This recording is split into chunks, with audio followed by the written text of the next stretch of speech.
friend of mine has had this mysterious object on his desk for years, and we still don't know what it is.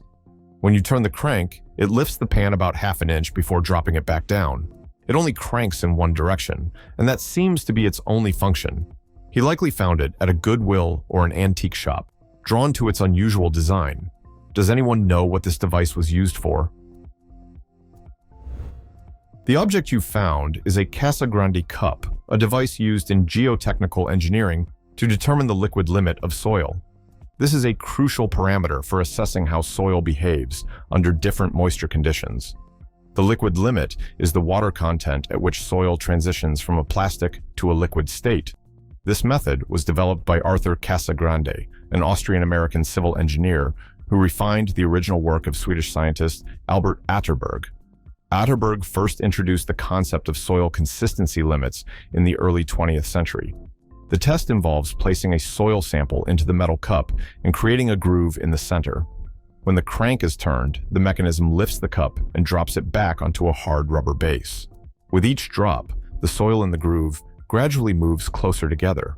The test determines the moisture content at which the groove fully closes after a specific number of drops. The Casa Grande cup test remains widely used in civil engineering and soil classification.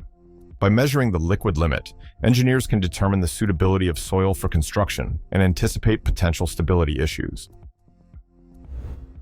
I found this heavy, 14-inch tall object at an antique store. It is completely sealed with no visible screws or openings. The structure consists of metal and glass with a layered design. Does anyone know what this object is? The object you found is a high-power vacuum tube, specifically a coaxial power triode designed for very high-frequency transmissions. These tubes were integral components in radio frequency amplification systems, particularly in very high-frequency transmitters. Vacuum tubes like this one function by controlling electron flow between electrodes in a vacuum, allowing them to amplify electrical signals. These tubes were produced by companies like Machlet Laboratories and were widely used in broadcasting stations and communication facilities during the mid-1900s. These vacuum tubes played a pivotal role in the transmission of television and radio signals before the advent of solid-state technologies like transistors. Over time, transistors replaced vacuum tubes due to their smaller size, greater efficiency, and enhanced reliability. It's important to note that certain vacuum tubes contain beryllium oxide components. While beryllium oxide is effective for thermal management, it poses significant health risks if particles are inhaled. Therefore, it's crucial to avoid opening or damaging the tube to prevent potential exposure. I came across this unusual glass object and would love to know what it is and how it's used. It has a long, tapered spout and a small stopper attached to the neck by a chain. Any ideas? The object you found is a porron, a traditional Spanish wine pitcher that originated in Catalonia and later spread throughout Spain. It was designed to allow multiple people to drink from the same vessel without touching it with their lips. This is possible thanks to its long, tapering spout, which lets the wine be poured directly into the mouth from a distance. Historically, these glass vessels were commonly used in homes until the mid-20th century, when they were gradually replaced by modern glassware. They were often filled with wine, cava, or even sweet dessert wines like Grenache. While the practice of drinking directly from this type of container has declined, it remains a cultural symbol and is still seen in Spanish restaurants and wine bars, particularly in Catalonia and the Basque Country. In recent years, this traditional vessel has gained some popularity outside of Spain, especially in the United States, where it is sometimes used to pour wine into glasses from a dramatic height. The one you found appears to be a decorative version rather than a functional one. Glassware with tinted designs and ornate details became popular in Spain during the late 1970s and early 1980s. These ornamental versions were often kept as souvenirs or displayed in homes rather than used for drinking. While it is possible to drink from them, they were primarily meant for decoration. I found this wooden instrument in my grandfather's basement. It has a brass pendulum and a curved scale at the bottom. It looks like some kind of measuring device, but I have no idea what it was used for. Does anyone know what this is? The object you found is a marine clinometer, also known as an inclinometer. a device used to measure the tilt or inclination of a ship relative to the horizontal plane. Instruments like this were essential for maintaining a vessel's stability, especially in rough sea conditions. By tracking the ship's heel and pitch, sailors could adjust their course or ballast to prevent excessive tilting and ensure safe navigation. Clinometers have been used for centuries, with early versions relying on simple pendulums or spirit levels. The design of the one you found, featuring a brass pendulum and a curved scale, suggests it was produced in the early to mid-20th century, a time when such instruments were widely utilized in both military and civilian maritime operations. During World War II, many ships were equipped with similar devices to improve navigation and safety. Companies such as the Air Guide Instrument Company, founded in Chicago in 1930, were among those manufacturing a range of maritime instruments, including clinometers. I found this iron box with a removable lid at a thrift store. It has a dog-like figure on top, bar patterns on the sides, and what looks like a cloud motif combined with a key pattern. The legs are detailed with faces and cloven feet. Does anyone know what this is and what it was used for? The object you found is a Chinese censer, traditionally used for burning incense in temples, homes, and rituals. Censers like this have been an integral part of Chinese culture for centuries, often associated with religious practices, ancestor worship, and meditation. The design elements on this censer reflect its cultural significance. The animal figure on the lid appears to be a fu dog, or a guardian lion, a common motif in Chinese art symbolizing protection and strength. The patterns on the sides, resembling I Ching hexagrams, suggest a connection to ancient Chinese divination practices. The cloud motifs, frequently found in Chinese decorative arts, symbolize good fortune and the ethereal nature of incense smoke rising to the heavens. The censer's detailed legs, featuring expressive faces and cloven feet, are reminiscent of mythological creatures often depicted in traditional Chinese bronze work. What is this black, slightly puffy object I found on Brighton Beach? It's about 6 to 8 inches long, and I've seen a bunch of them scattered along the shore. I can't tell if it was once alive or if it's something else entirely. What you found is commonly known as a mermaid's purse. These are the egg cases of oviparous species such as certain sharks, skates, and chimeras. In the Sussex region, including Brighton Beach, it's common to find egg cases from species like the small spotted cat shark, the ungulate and spotted rays, as well as the thornback. Mermaids' purses are made of collagen protein strands, giving them a rough, leathery texture. They are typically rectangular with projections or horns at each corner, which help anchor them to the sea floor or among seaweed. The size and shape of these egg cases vary depending on the species. The incubation period can last up to a year or longer. Once the embryo fully develops, the young shark or skate hatches and leaves the case, while the empty shell often washes ashore, where it can be found among other debris on the beach. What is this metallic object I found at a used bookstore? It has rotating parts and is engraved with months and astrological signs, possibly in Latin. The symbols around the edges are unfamiliar to me, and I have no idea what they represent. Could this be used for mapping? The object you found is an astrolabe, an ancient astronomical instrument designed to solve problems related to timekeeping and the position of celestial bodies.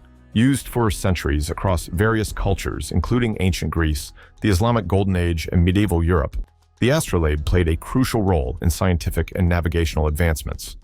As maritime exploration expanded, a specialized version known as the mariner's astrolabe was developed in the 14th century, likely in Portugal. This adaptation allowed sailors to determine geographic latitude during sea voyages, making it an essential tool for navigation. It remained widely used until the 17th and 18th centuries, when it was gradually replaced by the more precise sextant. What is this thing at the bottom of my cold brew coffee can? I live in the United States and would never have noticed it if I hadn't added a sugar packet and stuck a plastic knife in to stir it. What you've found is called a widget. This small device is designed to infuse nitrogen into the beverage, creating a smooth, creamy texture similar to that of draft coffee served in specialty coffee shops. The widget works by releasing nitrogen when the can is opened, producing a rich, frothy head and enhancing the overall mouthfeel of the coffee. This technology was first popularized by beer brands like Guinness to give canned beer a draft-like quality. Over time, coffee producers adopted it to offer consumers a premium drinking experience at home. Incorporating nitrogen into cold brew coffee not only changes its texture, but also enhances its flavor profile, often making it taste sweeter and fresher without the need for added sugars. I keep finding these small plastic pieces washing up on the beach in Baja California, Mexico. They have been appearing in large numbers for the past month. There are fish farms in the area, and the highest concentration of these pieces is near the fishing and tuna pen nets that wash ashore. Could these be related to the fishing operations in the bay? The objects you found are biofilter media, commonly used in aquaculture and wastewater treatment systems. These components play a crucial role in maintaining water quality in fish farming operations by supporting beneficial bacteria that break down harmful waste products. In aquaculture, fish produce ammonia as a natural byproduct, which, if left untreated, can be toxic. Biofilters help manage this by providing an extensive surface area for nitrifying bacteria to colonize. These bacteria convert ammonia into nitrites and then into nitrates, which are far less harmful and can be removed through water changes or absorbed by plants. The design of these plastic media ensures proper water flow and oxygenation, creating an efficient environment for this biological filtration process. While biofilter media are essential in aquaculture, they can sometimes escape from fish farming systems, especially during storms or equipment failures, leading to plastic pollution along coastlines. Addressing this issue requires improved containment measures to prevent these components from entering the ocean. I was watching It's a Wonderful Life and noticed this unusual object on Mr. Potter's desk. It looks like an intricate contraption with a lever. Does anyone know what this is and what it was used for? The object on Mr. Potter's desk is a wax seal set, which was commonly used in the past for sealing letters and documents. Such sets typically included a small heater or candle to melt sealing wax, a ladle or spoon to pour the melted wax onto a document, and a seal or stamp to imprint an emblem or monogram before the wax hardened.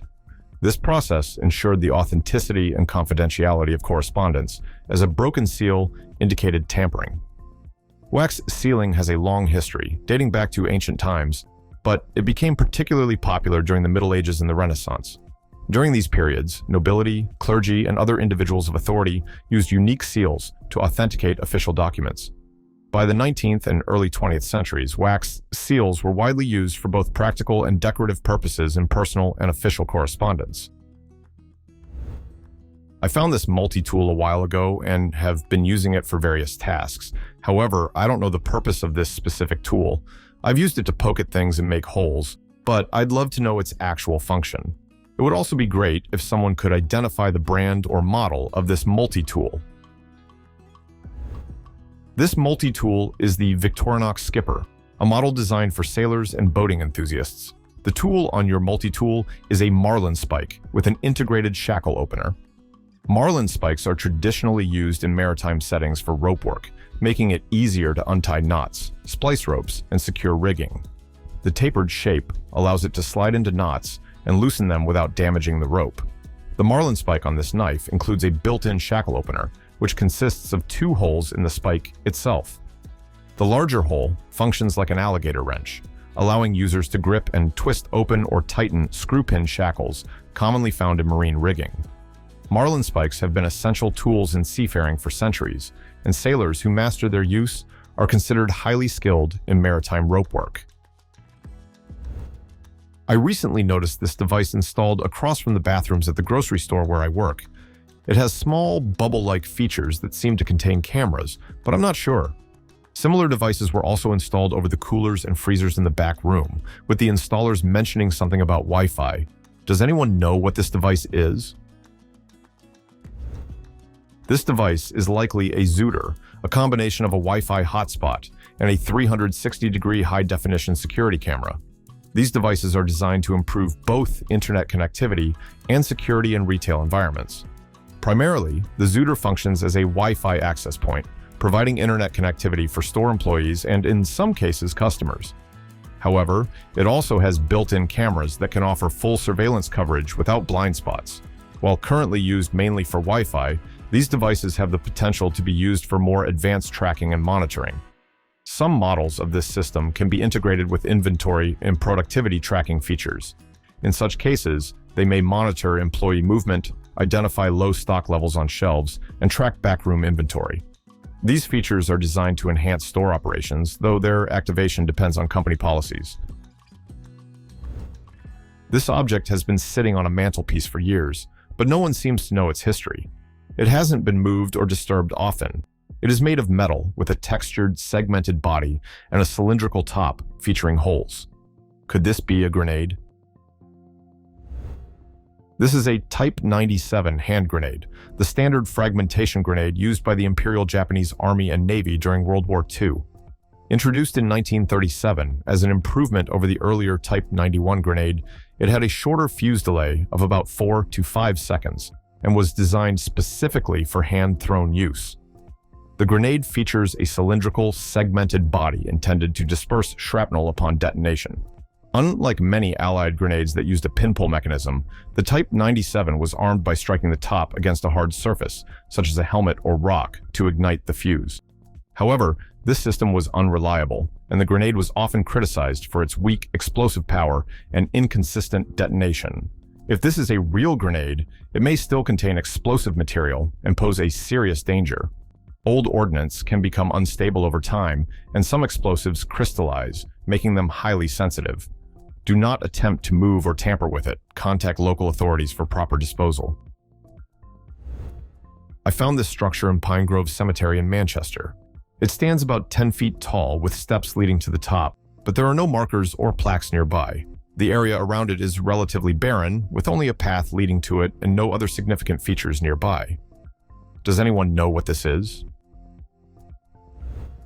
This unusual stone structure in Pine Grove Cemetery is likely a decorative rock garden, a landscaping feature that was once common in cemeteries designed as park-like spaces. In the past, cemeteries were not only places of burial, but also served as tranquil green areas where visitors could walk, reflect, and even spend leisure time. Rock gardens were often incorporated into these spaces to enhance their peaceful and contemplative atmosphere. Rock gardens, also known as rockeries, gained popularity during the Victorian era when professional landscape architects designed them to mimic natural rock formations. These structures were sometimes adorned with hardy alpine plants that could thrive in rocky environments with minimal soil. The tradition of using rocks as decorative elements dates back over 1,500 years in Chinese and Japanese gardens, later influencing European landscaping. By the 19th century, rock gardens became widespread in England and other parts of Europe, eventually making their way into public spaces, including cemeteries. I found these small, waxy, minty-smelling sticks in the office, but no one seems to know what they are. They look like tiny glue sticks for a hot glue gun, but they have a much softer, waxy texture and can be easily broken by hand. Does anyone know what these are? The item you found is orthodontic wax, commonly used by people with braces to reduce discomfort caused by brackets and wires rubbing against the inner cheeks and gums. This soft wax acts as a protective barrier, making the adjustment period with braces more comfortable. To use orthodontic wax, a small piece is broken off, softened between the fingers, and then pressed onto the irritating bracket or wire. This helps to minimize friction and prevent soreness. Orthodontic wax is available in various scents, including mint. I received this small decorative item from a Japanese grandmother who owned an old camera shop, but I have no idea what it is. It has a vibrant red and gold floral pattern. Does anyone know its purpose? The item you've received is a hashioki, a traditional Japanese chopstick rest, used to keep chopsticks elevated and prevent them from touching the table when not in use. This practice helps maintain cleanliness and is an important part of Japanese dining etiquette. Your hashioki is made with chiyogami, a type of traditional decorative paper that originated in the Edo period. The intricate patterns on chiyogami often carry symbolic meanings, and in this case, the design represents wishes for beauty, good fortune, and long life. It was likely given to you as a small token of well wishes and good fortune, as such gestures are a cherished part of Japanese culture. I found an old box filled with small, high-quality name cards printed in cursive. The women's names are on slightly larger cards than the men's. What are these name cards used for? The name cards you found were historically used as calling cards, small, formal cards presented during social visits to announce one's presence. These were widely used in the 18th and 19th centuries, especially among the upper and middle classes. If the host was absent, visitors would leave their card to indicate they had stopped by. Many households even had decorative trays specifically designed to hold them. However, the format and uniformity of these cards suggest another possibility. The fact that both the male and female name cards follow the same pattern in size differences indicates they were printed by the same printer. Additionally, the names appear to come from the same region in West Virginia but represent individuals born in different years. This suggests that the font style may have varied depending on the year they were printed. Given this, it is likely that these cards were collected by a school faculty member as a way to remember the students they taught throughout their career. Later, the person who originally posted this question confirmed that the box indeed belonged to a teacher. What are these little wooden peg boards numbered 1 to 10 with the words start and out? They both have metal pegs that fit into the holes on the front. The one on the left measures approximately 8 inches long by 2 inches wide, while the one on the right is about 3 inches long, 1 inch wide and 1 inch tall, with a sliding top as shown in the picture.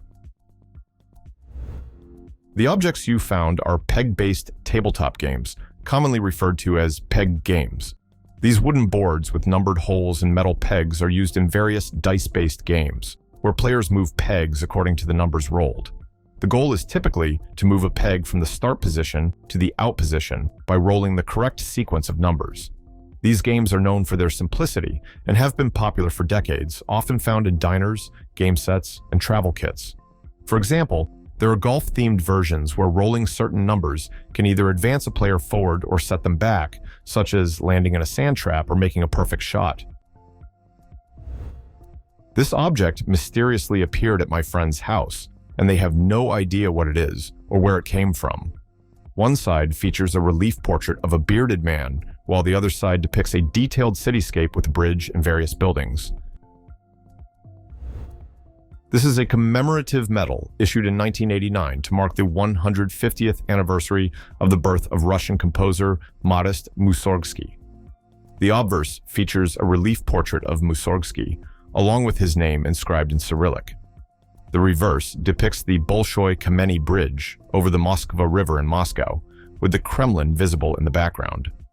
Modest Mussorgsky was a renowned Russian composer, best known for works such as Pictures at an Exhibition and the opera Boris Godunov. His compositions played a significant role in shaping Russian classical music and remain widely performed today. This medal was part of a series issued in the Soviet Union to commemorate notable historical and cultural figures. I found this chain with 2 handles that fit together in my grandfather's toolbox. My grandpa was a military police officer in the Army during the 1950s. Does anyone know what this could be? What you found is a vintage police restraint chain. I found a patent for this device dated May 1884, registered under the name E.D. Bean. In the 1880s, these devices were called chain nippers, also referred to as twisters or come-alongs. They consisted of 2 T-shaped handles connected by a length of chain. To use them, an officer would place the chain around an individual's wrist and grasp both handles with one hand.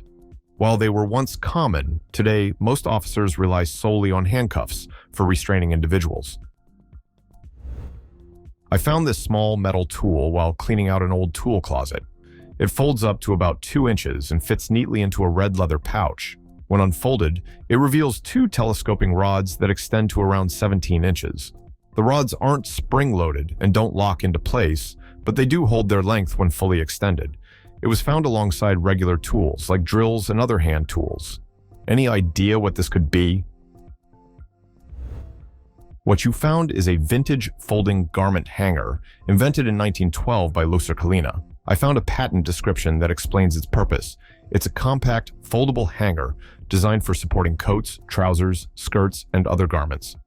The hanger is made to fold into a small size, making it convenient to carry in a vest pocket or stow away in a traveling bag.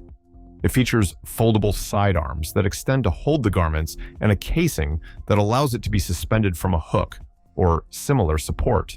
This design was perfect for travel and compact storage, Though it's fairly useless nowadays, you can still have fun reenacting the scene from Indiana Jones, Raiders of the Lost Ark, where Arnold Ernst Todt dramatically pulls out a similar hanger. It could be a funny moment. I found this among some old tools, and it doesn't seem to attach to anything. It can lock in place, and the middle section rotates, unraveling two fabric straps. The wooden handles with brass ends can turn, and there are small bars at the bottom that can be pulled up to lock it. I'm not sure how old it is, but it feels quite old and well made. Any ideas what this could be? What you found is an antique school book carry hanger, a rare item from the early 20th century. For many people today, it seems like school backpacks have been around forever, but they only started becoming popular around the 1950s. Before then, students mostly carried their books by hand or used hangers like this one. However, judging by how rarely these hangers are found today, they weren't used as often as one might think. I found this in a very old chemistry lab, and it's filled with mercury. The three wires appear to be made of copper and are surrounded by ceramic. Does anyone have any idea what this could be? What you found is a 3-position mercury tilt switch, typically used in industrial equipment. I found several similar switches online. The ceramic surrounding the copper wires is likely salamander ceramic beads, which are used for insulation in high-temperature environments where plastic insulators would melt. The center wire is most likely a common neutral, while the two end wires would serve as hot wires for two separate circuits. This type of switch likely works by staying off when the equipment is level, and tilting to either side activates one of the two circuits. The wells allow it to respond quickly to any changes in position. The screw in the upper left corner is likely intended for grounding the device. I found these iron objects in the East Midlands, United Kingdom. They seem old, but I'm not sure about their purpose or origin. Does anyone know what they might be? The object on the right in the photograph is a cut nail.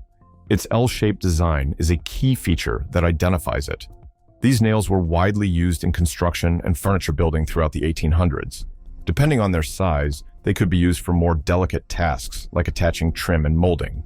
Cut nails were the standard fastener during that period. As for the object on the left, it is an Iron Age cloak pin, also known as a penannular brooch. These brooches were used to fasten cloaks or garments, often made of heavy materials like wool. The penannular design, featuring an incomplete ring with a pin, was a common style during the Iron Age. It served both practical and decorative purposes and was often made from iron or bronze, with variations in design depending on the region. I found this metal object while beachcombing near Charleston, South Carolina. It's non-magnetic, rust-free, and feels heavy for its size. It has threading and is about 3 centimeters in diameter. Although it's hard to see, there appear to be indices with numbers on the top. Does anyone know what this could be? What you found is likely a waterproof pewter fuse that would have been screwed into an iron cannonball. This type of fuse had a sealed powder channel that could be exposed by the gunner, who would use a chisel to punch a small hole through one of the numbers between 1 and 5 cast into the face of the fuse. These numbers indicated how many seconds the fuse would burn. When the cannon was fired, the flame from the propelling charge would wrap around the ball, igniting the exposed powder train. This would then ignite the bursting charge after the selected number of seconds, causing the cannonball to explode. I received this from a relative while he was cleaning out his house. It operates like a pair of scissors, but the tip isn't sharp. The shorter end looks like it's meant to pack something. The area where the shorter end fits seems to have some soot or ash, though it hasn't been used in a long time. Does anyone know what this could be? What you found is a wick trimmer, a tool designed to cut off the burnt part of a candle wick. Today, we rarely need to trim our candles, but before the 19th century, a candle wick would keep growing as it burned, producing more smoke and giving off less light. The wick had to be trimmed every 15 to 30 minutes. In places like ballrooms and theaters, where hundreds of candles were used, servants were constantly trimming the wicks to keep the light bright. Later on, the invention of modern braided wicks solved this problem. They allowed the tip to burn off naturally in the hottest part of the flame. I found this object as a kid and have never figured out what it is. It's slightly heavier than it looks, with US 4-inch marked on one side and an L inside a diamond. The triangle is 4 inches from base to tip, and it has 3 holes in it. The text on the back seems to begin with MIW, but I can't fully make it out. Does anyone know what this could be? What you've found is an earth anchor, also known as an arrowhead anchor. These anchors are designed to be driven into the ground using a shaft that fits into the part opposite the point. A steel cable is usually threaded through the holes to secure the anchor in place. These types of anchors can be used for a variety of purposes, including setting up slack lines without needing trees or other fixed structures. I found this strange, trowel-like object at a thrift store in Ontario. It's covered in unusual symbols, and while it looks Masonic, it only features the compass symbol. My guess is that it might belong to another tradesperson society like the Free Gardeners. There's a globe logo in the middle, which makes me think it might be somewhat new. Does anyone know what this could be? What you've found is actually a Masonic ceremonial drinks tray, likely with a wooden handle originally attached. I found a similar item online, and according to Phoenix Masonry, a trowel serving tray like this once appeared on eBay.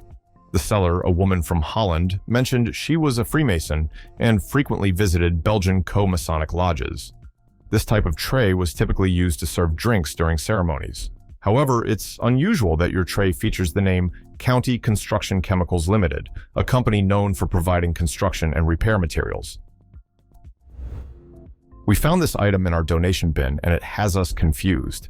It's a gold-plated speaker with a short cord that ends in 2 prongs. It also has a gold-plated clip featuring a horse made of an opal-like material. We work for a non-profit that recycles old eyeglasses and hearing aids, and while we often get unusual accessories, we're not sure what this is. Could this be connected to a hearing aid somehow? What you found appears to be an old Beltone hearing aid microphone. The gold-plated piece with the 2-pronged cord and the decorative clip were likely part of a vintage hearing aid system from the 1960s. Someone commented on the Reddit post, mentioning that their grandmother had a similar device that clipped inside her blouse. When she used the phone, she would hold the handset upside down, with the earpiece resting near the microphone on her chest and the mouthpiece near her mouth. I found some miniature antique glass balls. They're hollow, delicate, and each has a small tip at the end. Every ball is numbered at the top. I imagine they're meant to float, but I'm unsure where or why. Does anyone know what these could be? They're about 2 centimeters in size. What you found are likely hydrostatic bubbles, invented by Dr. Alexander Wilson around 1757. These bubbles were used by spirit dealers, merchants, and customs agents to measure the alcohol content in spirits. Each glass bubble was calibrated to a specific gravity, corresponding to various types of alcoholic beverages. The numbers etched onto the glass bubbles matched a list of drinks, allowing for quick and convenient proofing of spirits. I found an old mechanical device in a dumpster in Denmark. It's extremely heavy and roughly the size of a hand. I'm not sure if it's a cash register or a mechanical calculator, but it has a lot of clicky, moving parts. The only marking on the back says "Made in Sweden." Does anyone know what this could be? What you found is a mechanical pinwheel calculator, specifically an Oddner Model 239. Mechanical calculators with rotary handles, also known as rotary calculators, were early devices designed to perform basic arithmetic operations like addition, subtraction, multiplication, and division. These machines, popular from the late 19th century to the mid-20th century, used gears, levers, and a hand crank to input and calculate numbers. The model you have was manufactured by Original Oddner between 1955 and 1967. The first versions of this calculator were invented in Russia in 1873 by Vilgot Theophil Oddner, a Swedish engineer. After the Russian Revolution of 1917, production moved to Sweden. Interestingly, similar calculators are often sold on eBay and other auction sites, with prices sometimes reaching up to $500, depending on the condition and rarity. I found a mysterious object in the Gwalia Ghost Town Museum near the outback West Australian mining town of Leonora. It's a leather and metal box with a handle, a button, and a transparent panel. Does anyone know what this object could be? This is a fare box that railway workers used to carry for collecting fares from passengers. The Coleman Company, based in Tottenham, started manufacturing these fare boxes around 1905. I found a patent registered to Joseph Henry Coleman, dated September 29, 1903, which outlines the design for such fare collection boxes. The mechanism is quite simple. Passengers would deposit money through a slot at the top of the box. Then, by pressing a button near the handle, the railway worker could transfer the money from the top compartment into a locked lower compartment, ensuring the safe storage of the fares. I found this interesting item in my garage. It's a brass tube with notches, and it has a copper rod attached to a wooden handle. There's also a blue coating on one end that looks like ink. Does anyone know what this might be? What you've found is likely an old wand curler, a precursor to modern curling irons. I came across similar examples online that date back to the 1940s. The brass tube with notches would be used to hold a strand of hair, which was then wrapped around the central rod. The copper rod, once heated over a fire or another heat source, would be inserted into the brass tube to provide the heat needed to curl the hair. These types of curlers were common before electric curling irons became available and were used from the late 19th century to the early 20th century. Wand curlers were a popular tool for creating tight, long-lasting curls. I found a metal spring device with two red glass balls. The balls can be separated and removed. The whole piece is just over 3 inches long and looks like a pair of tongs holding the red balls. Does anyone know what this could be? What you've found is a Kenberry blade sharpener used to extend the life of razor blades. This sharpener became popular during the Great Depression, a time when razor blades were scarce and expensive for many people. One common method of maintaining blades back then was honing them on the inside of a ceramic or glass mug. The Kenberry sharpener was designed to mimic this technique. Its curved glass surface allowed the blade's edges to make contact at the right angle, sharpening the blade and prolonging its use. The process was similar to stropping a straight razor on leather or cloth, rather than traditional honing. At the time, razor blades were made of uncoated carbon steel, which meant that honing or stropping helped remove rust and keep the blade sharp. Coated blades, like the Gillette Super Blue with a silicone coating, weren't introduced until 1960. I found this item at a thrift store, and even the owner wasn't sure what it is. I believe it's made of aluminum and glass. It's also really lightweight. Does anyone know what this could be?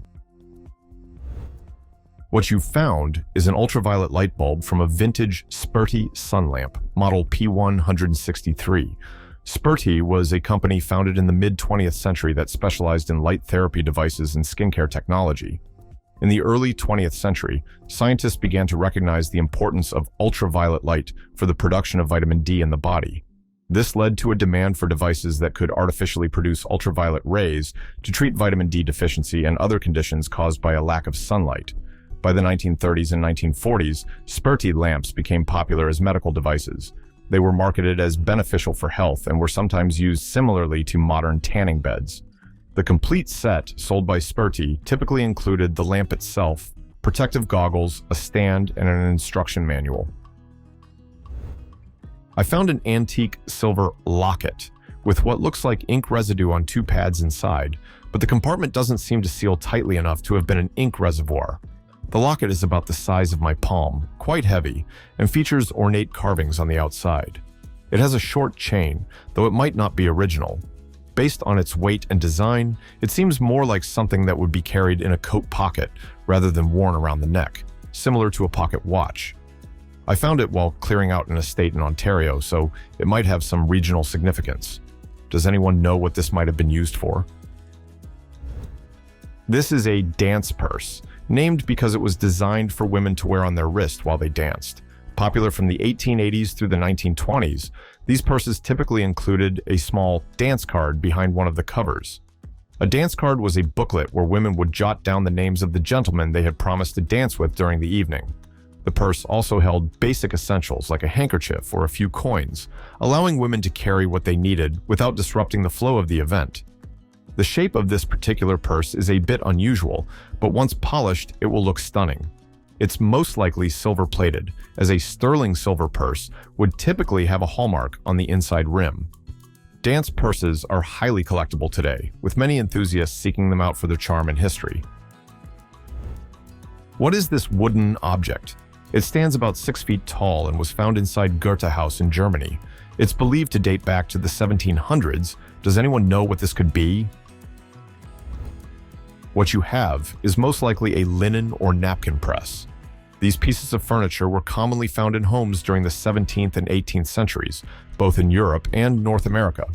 Napkin presses were used to display and store fine white linens and napkins, often placed near the dining table for convenience and as a symbol of status.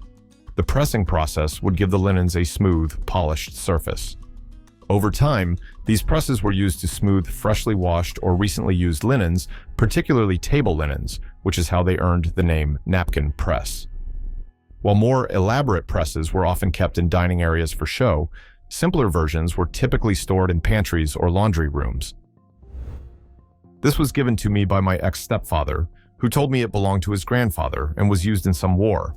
It's quite heavy, not very large, hollow, and resembles a bomb. Can anyone identify what this might be?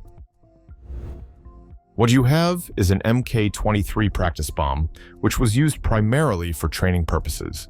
These practice bombs were designed to simulate the weight and feel of a live bomb without the danger of a real explosion. The Mk-23 was typically filled with sand or water to give it weight, and had a small smoke charge to mark the point of impact during training exercises. I found this unusual metal purse while cleaning out my theater's purse stock. It measures about 5 inches by 8 inches and 2.5 inches deep. The inside is entirely metal, with a dry, rotted velvet exterior and a leather handle. The side that slides out has air holes on the cover and slots into a channel inside the bag to keep it from rattling around. The opposite side has an adjustable vent that can be completely open or completely shut. There's no writing or markings on it. Does anyone know what this could be? The item you found is likely a vintage portable heater or foot warmer. It closely resembles the ones used by mail carriers in the early 20th century. Rural carriers, in particular, often faced harsh weather conditions. Before automobiles, they traveled by wagon or sled, plowing through snow or mud from house to house. In the frigid winter months, mail carriers would use metal heaters like this, filling them with hot coals to keep warm. Some manufacturers took it a step further by creating heaters that didn't require fuel. These models featured a heating pad consisting of a stamped steel receptacle filled with a substance that attracted heat rays and retained the heat for several hours. The substance they used was radium. I found this item while metal detecting in eastern Massachusetts. Other items nearby were from the 1900s to the 1940s. The item is quite heavy for its size and seems to be made of brass or a similar metal. It has a prominent United States Navy stamp on it. I was able to move one of the threaded plugs slightly and found a strong spring inside the tube. The metal around it looks ripped and torn, like it was violently wrenched off from something. On the side opposite the United States Navy stamp, there's a slotted plate that seems to be cast as part of the piece. Any idea what this could be? What you found is part of a United States Navy life preserver, specifically the M1926 inflatable flotation belt. This type of belt was used by assault troops during amphibious actions and beach landings. It was inflated by squeezing 2 switches inside, which activated bottles of compressed carbon dioxide. If those bottles failed, the belt could still be inflated manually by blowing into rubber tubes that had Schrader valves at the ends. The M1926 flotation belt was famously used during the D-Day landings on the Normandy beaches on June 6, 1944, making it a significant piece of World War II history. I found a round metal object with no opening on the top, and it looks like the lever used to turn at one point. Any guesses on what this might be? The item you found is most likely a vintage metal chalk line. I found a nearly identical one on eBay, and the seller mentioned it was made around the 1950s. These tools were commonly used in construction and carpentry to mark straight lines on surfaces. The lever you mentioned was probably used to reel the chalked line back in after use. To use a chalk line, you'd pull the string from the tool's casing, stretch it tightly between 2 points, and snap it against the surface. The string, which was coated in chalk, would leave a straight, visible line on the material.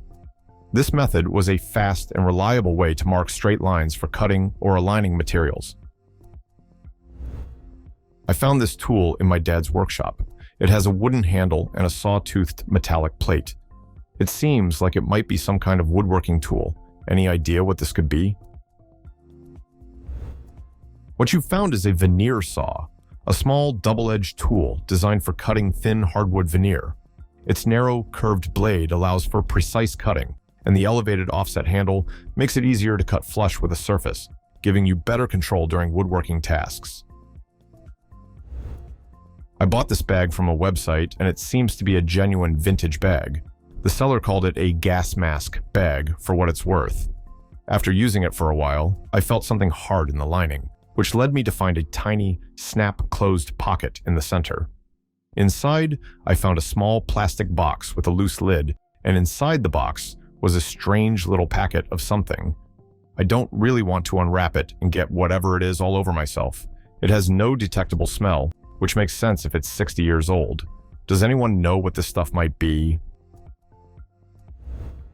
What you found is anti-fog soap for the M52 gas mask, used to prevent the mask from fogging up.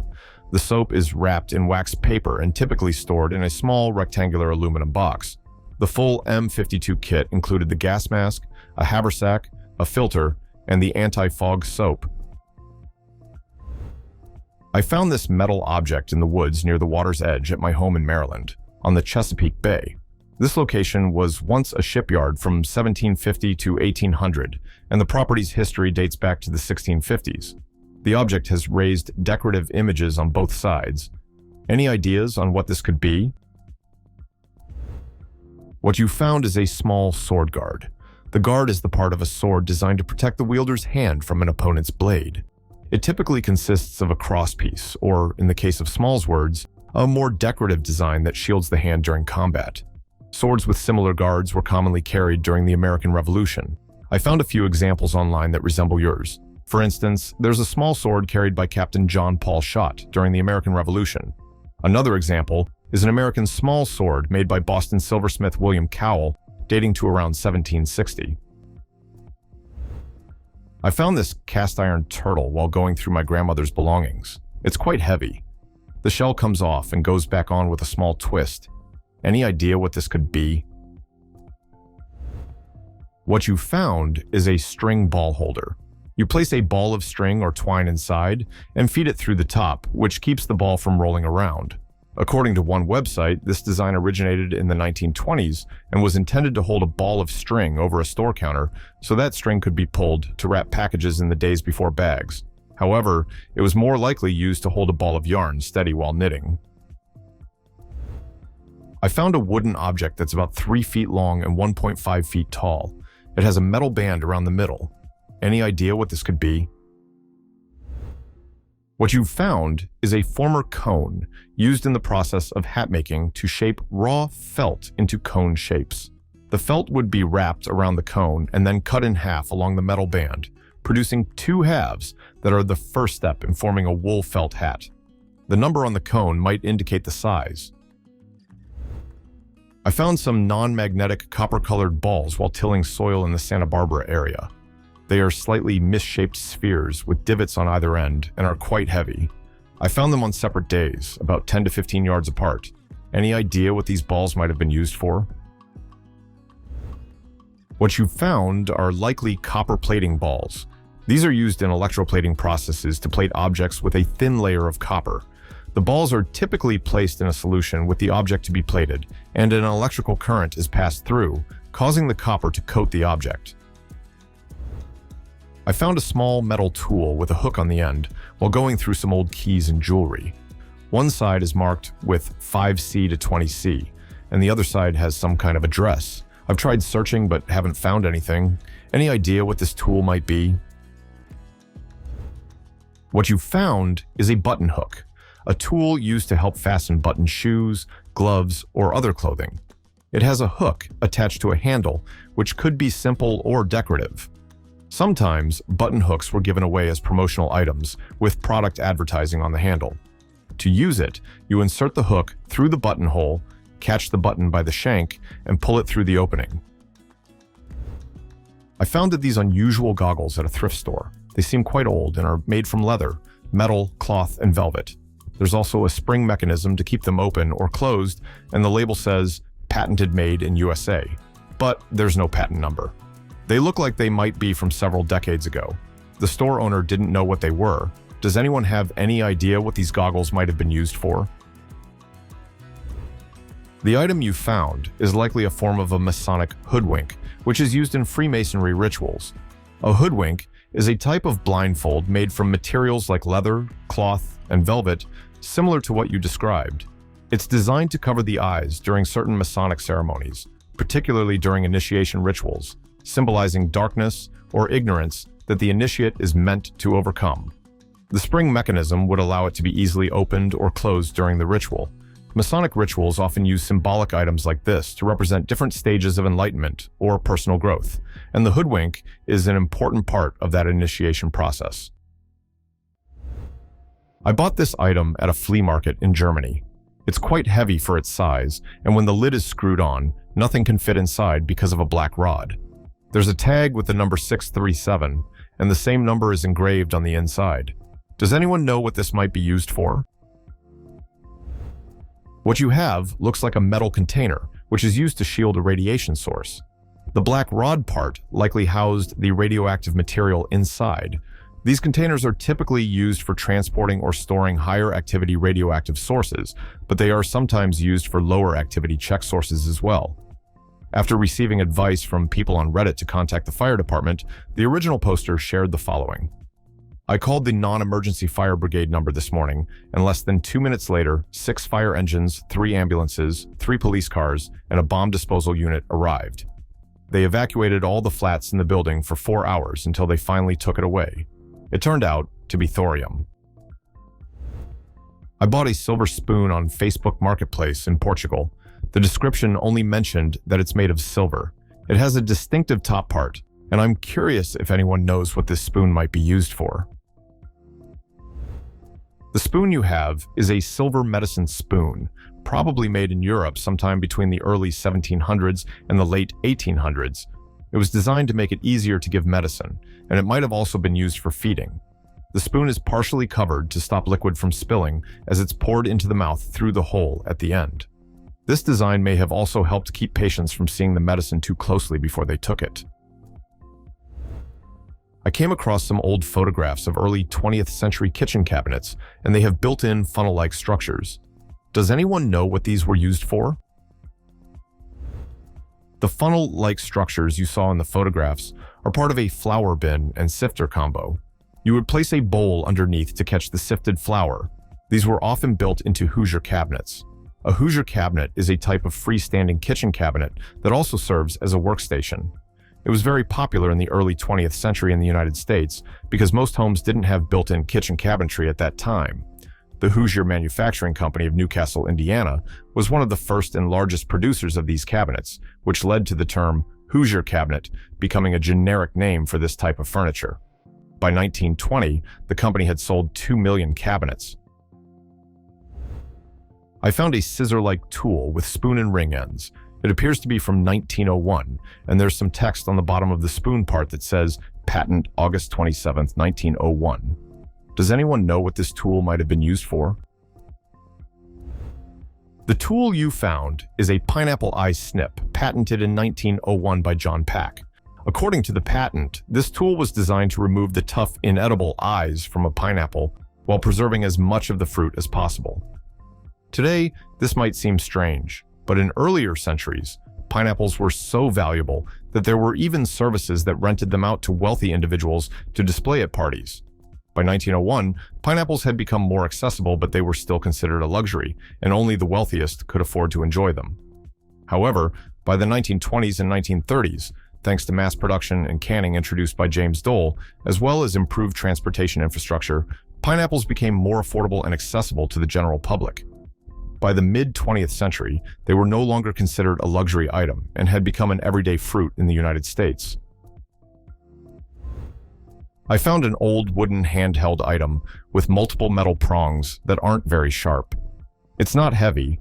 I found it in a box of family heirlooms, and I was told it's been in the family for 4 generations. Does anyone know what this could be? What you found is a meat tenderizer, made by the Japanese company Our Own Import in the mid-20th century. Meat tenderizers are used to soften cuts of meat by breaking down tough muscle fibers. This makes the meat easier to chew and helps it cook more evenly. It's especially useful for tougher cuts of meat, like beef or pork. We found an antique-looking foot-operated device with spikes on the roadside near our home in Sydney, Australia. The area used to be industrial. It's about 4 feet tall with no visible logos or markings. Does anyone know what this could be? What you found is likely a cobbler's eyelet press, probably handmade. These tools were used to punch and insert eyelets into shoes. The wide arc allows enough space to move the shoe around, and the tilted angle makes it easier to work on the shoe without needing the press to be flat. I found an ornate, hollow, telescoping tube with a notched end in an antique collection. It's approximately 5 inches long when unextended. Does anyone know what this could be?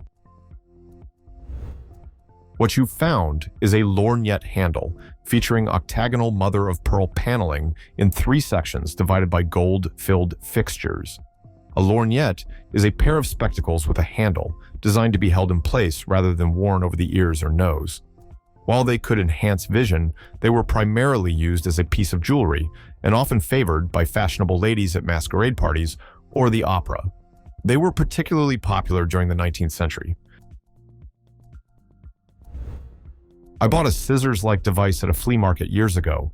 At first, I thought it might be an oyster opener, but it definitely isn't. Does anyone know what this could be? What you bought is a vintage umbilical clamp made around the late 19th century. This clamp was used to help stop bleeding from the blood vessels in the umbilical cord after it was cut following childbirth. That's why it's shaped like a stork. At that time, such tools were often made from solid silver, whereas today, plastic is commonly used. Its approximate value today is around $400. I found an antique box with small drawers and holes of the same size on top. There are no markings or inscriptions. Does anyone have any ideas what this could be? What you found is most likely a box for a ball voting system. In this system, each person places their vote using a white ball for yes and a black ball for no. For example, a person might take a small drawer, place a ball in it, and then slide the drawer back into the box. Once everyone had voted, the top would be removed, allowing the person counting the votes to easily tally the balls. I found a wooden box with a metallic sphere inside. The sphere can be removed from the box, and when I shake it, it makes a metallic sound like there are small balls inside. My dad found it in the house of a relative who recently passed. Does anyone know what this might be? What you found is a hydrometer. Hydrometers were used to determine the strength of spirits for distillers, victuallers, and tax collectors, as well as to measure wort, both before and after fermentation for brewers. It provided an accurate method of determining alcohol proof, strength, percentages, and the associated duties. To use a hydrometer, it would be submerged in the liquid, and the scale on the device would indicate the alcohol percentage present in the liquid. Recently, I covered a different type of hydrometer. That one worked by using weighted balls with numbers on them, which would float at specific alcohol strengths. You can check out that video by following the link in the description or by clicking the card on the screen. I bought this small metal rocket about 10 or 15 years ago at a yard sale in Northern California. I've seen only one other similar item, but it didn't have any description. It's about 4.5 centimeters tall and feels like it's made of metal. I don't have a scale to weigh it exactly, but it feels light. Does anyone know what this could be? What you found is likely a lazy dog projectile, also known as a red dot bomb or yellow dog bomb. This small, unguided kinetic projectile was used by the United States Air Force. It's about 1.75 inches long, half an inch in diameter, and weighs approximately 0.7 ounces. These projectiles were dropped from aircraft, and while they didn't contain any explosives, they could still be deadly due to the kinetic energy generated when dropped from high altitudes or fast-moving planes. They were capable of penetrating soft cover, like jungle canopies, sand, or even light armor. Lazy dog munitions were simple, inexpensive, and often dropped in large numbers. One advantage was that unlike other munitions, they didn't leave behind unexploded ordnance that could pose a danger long after a conflict ended. Developed during World War II, these projectiles were further refined and used during both the Korean and Vietnam Wars. Interestingly, similar projectiles called flechettes, which were precursors to the lazy dog, were used as anti-personnel weapons by the German Navy airship L-4 during Zeppelin raids in World War I. I found this unusual pocket watch with a lever and a strange-looking face among my grandfather's belongings. Does anyone know what it might have been used for? What you found is a pocket roulette wheel, cleverly disguised to look like a pocket watch for easy concealment. Instead of an hour hand, it has a rotating dial. It likely has 12 segments to make it resemble a broken pocket watch upon inspection. This particular piece was probably crafted from an actual pocket watch, as some of the original frame is still visible around the dial or wheel. The lever likely winds a spring, which then spins the number wheel, and whichever number lands on top is the winner. You can probably press the lever a few times to increase the spin, ensuring a more random result. I was able to find a similar pocket roulette wheel, but it's more professionally made, and it's truly a fascinating item. Take a look at how it works in action. It's impressive. I found these small glass tubes filled with liquid underneath a bathroom vanity during remodeling. They are about 2 inches long, have colored ends, and are very light in weight. Does anyone know what they could be? What you found are likely perfume samples. This type of storage was known as nips, a patented method for perfume sampling that was popular from the 1930s to the 1950s. The tubes were made of either glass or plastine. I found a similar kit online, and the instructions for it say, "It is no longer necessary to buy many expensive bottles of perfume in order to select the right fragrance for you. Use 25 nips bottlettes, then select your favorite perfume." The different colored ends were used to help identify which type of perfume was in each tube. To use them, you would snap off both ends of the tube and tilt it over your finger, allowing the liquid to drip out. The perfume you found is probably in great condition because it contains very little air and has been stored in the dark.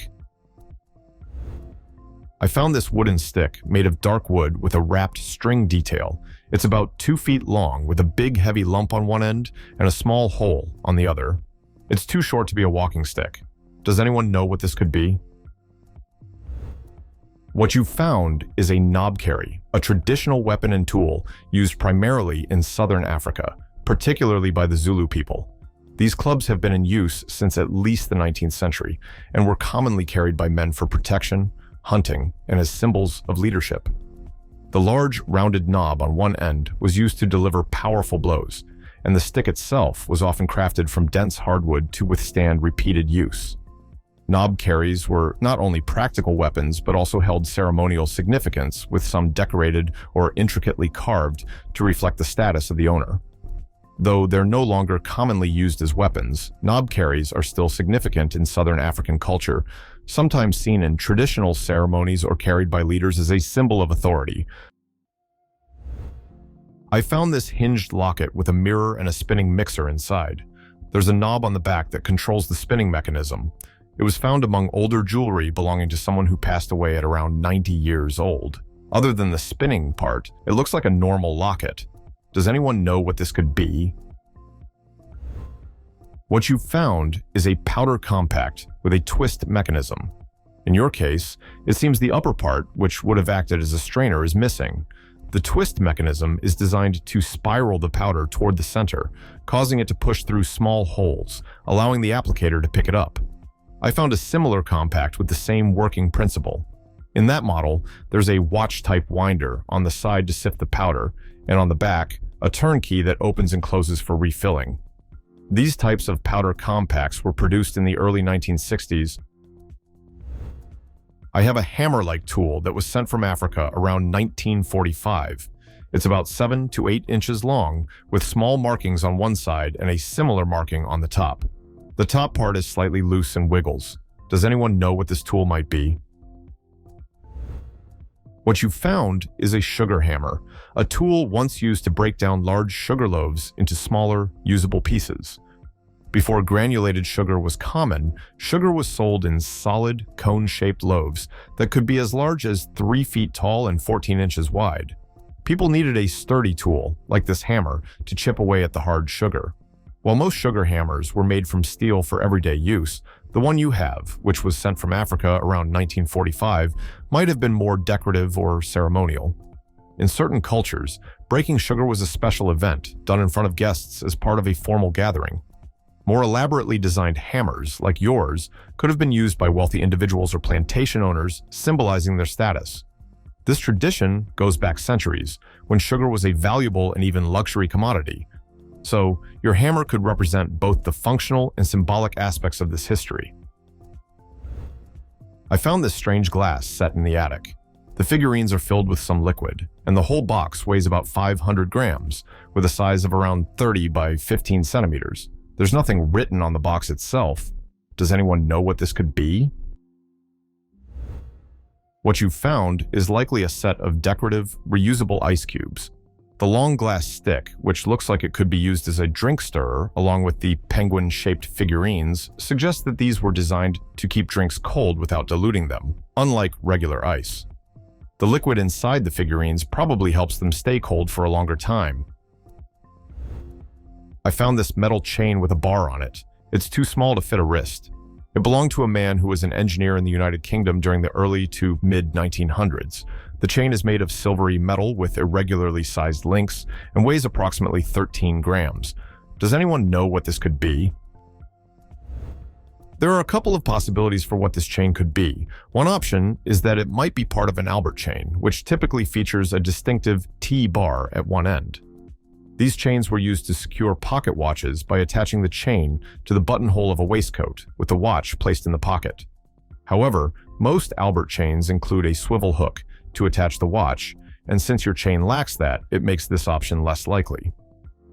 Another possibility is that it's a tie chain.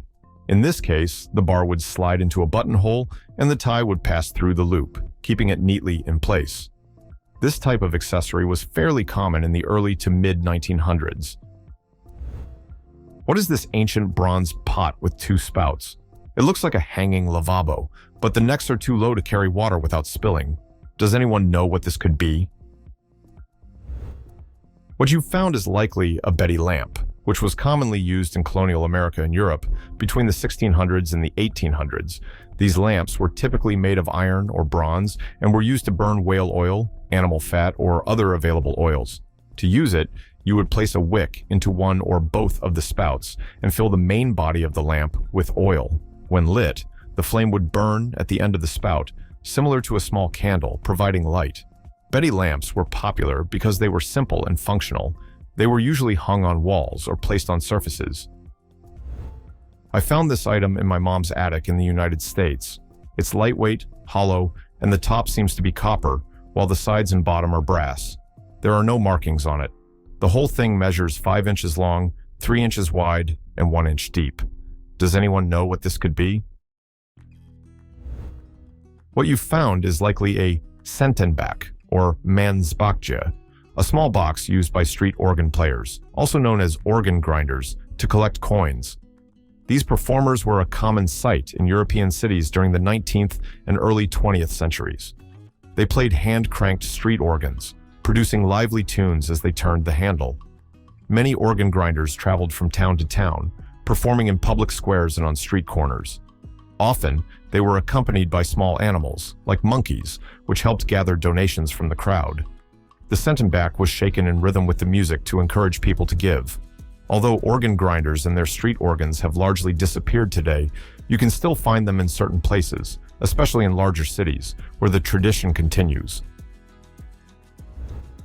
I found this object with a handle that can be turned. It's quite heavy and seems to be made of cast iron. Does anyone know what this tool is used for? What you found is a newspaper log roller. It was used to create fire starter logs out of newspaper. The process was simple. You'd fold a newspaper to match the width of the device and insert the leading edge into the slot of the central horizontal shaft. Then, by turning the crank, you'd roll it up, tucking the next sheet under the flap of the previous one and repeating the process. In the end, you'd have a log-sized roll of newspaper that could burn for 30 minutes to help start a fire. What is this steel container with 2 locking doors, one large and one small, with a full divider inside? There are no markings or writing on it.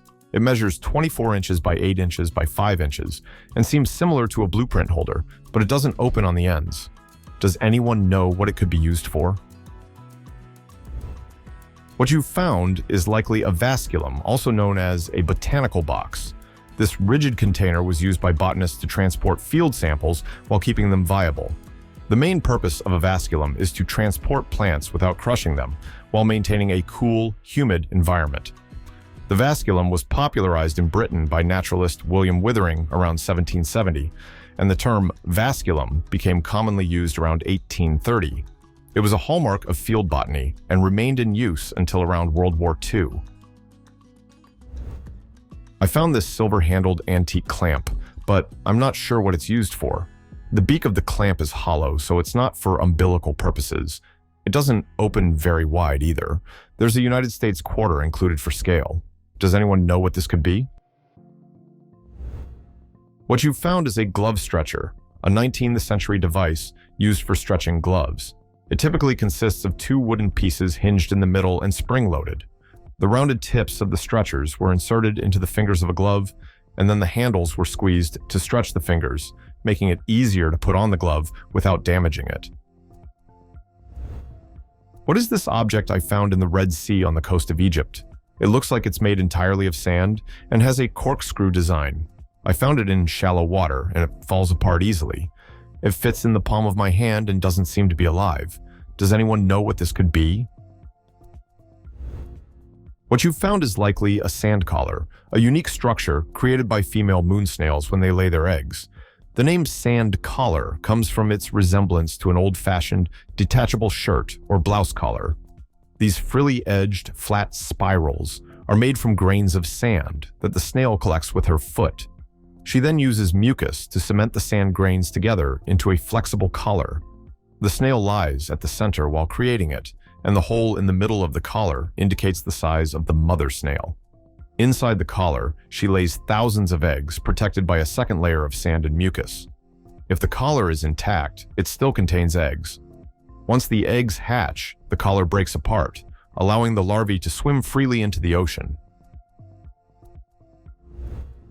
I found this brass object in a thrift store in California. It has a decorative pattern punched through the metal, but there are no maker's markings. It has a handle, as if it's meant to be carried, and a latch with a hole for a lock. Does anyone know what this might be used for? What you found is likely a pan dan, a type of silverware traditionally used to store ingredients for making pan, a popular Indian after-dinner treat. The pan dan is often made of perforated metal, just like the one you described, and it typically has several compartments for storing betel leaves, betel seeds, and other spices needed to prepare pan. Pan itself is made from a betel leaf, filled with chopped betel nut and slaked lime, along with various other ingredients like red katha past. Once prepared, pan is folded into a triangle or rolled up, then chewed, and afterward it's either spat out or swallowed. I found an iron cone on either side of a gate outside the entry to a building in Bath, England. The whole gate, along with its twin iron cones, has been painted solid black within the last 5 years. Does anyone know what these cones are for? What you found are likely candle and torch snuffers. These devices were used to extinguish torches before the introduction of gaslighting in the early to mid-19th century. They were often used by link boys. These were young boys carrying flaming torches to light the way for pedestrians at night. Link boys were common in places like London before gaslighting was introduced. Their fee was typically 1 farthing, which is a quarter of a penny. The torch was made from burning pitch and tow. You can still see these torch extinguishers on the exteriors of many houses in Bath and London. I found this sturdy ceramic mug with a lid at my grandparents' house. I can't figure out what the lid is for. Does anyone know what this might be used for? What you've found is a butter bell, also known as a French butter dish. This container is designed to keep butter fresh and spreadable without refrigeration. Developed in the late 19th century, the butter bell consists of 2 parts, a base that holds water and a cup that holds the packed butter, which also serves as a lid. When the butter-filled cup is placed in the base, the water creates an airtight seal, keeping oxygen away from the butter, which prevents it from spoiling. As long as the water is changed regularly and the temperature stays below 80 degrees Fahrenheit, this method can keep butter fresh for about a month. I found this glass section on a beach, and the ridges make me think it might be scientific or medical, possibly used to hold tubes or something similar. The vertical piping goes straight through the large bubble section. Does anyone know what this could be? What you found is likely part of a water jet pump, a simple ejector pump that uses water as the driving medium through a Venturi nozzle. This invention is often attributed to Robert Wilhelm Bunsen. Water jet pumps are commonly used to create a vacuum or to extract liquids or gases.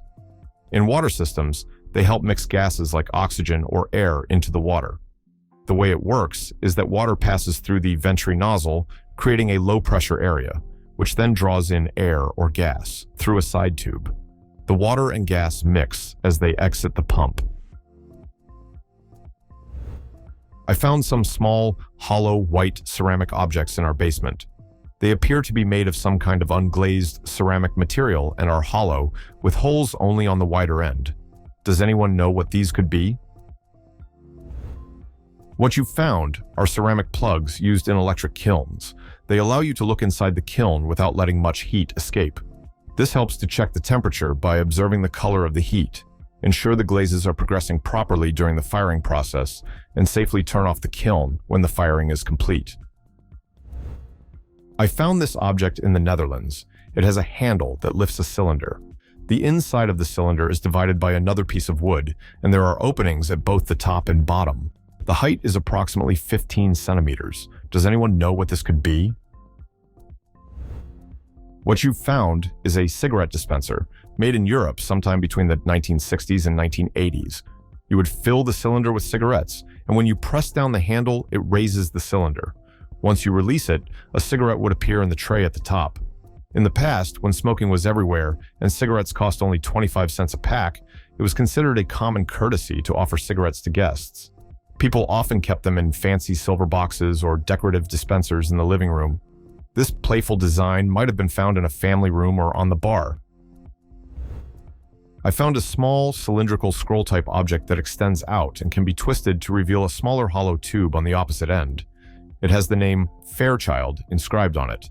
It's approximately 3 inches in length, with a thin, longitudinal slit running down the center.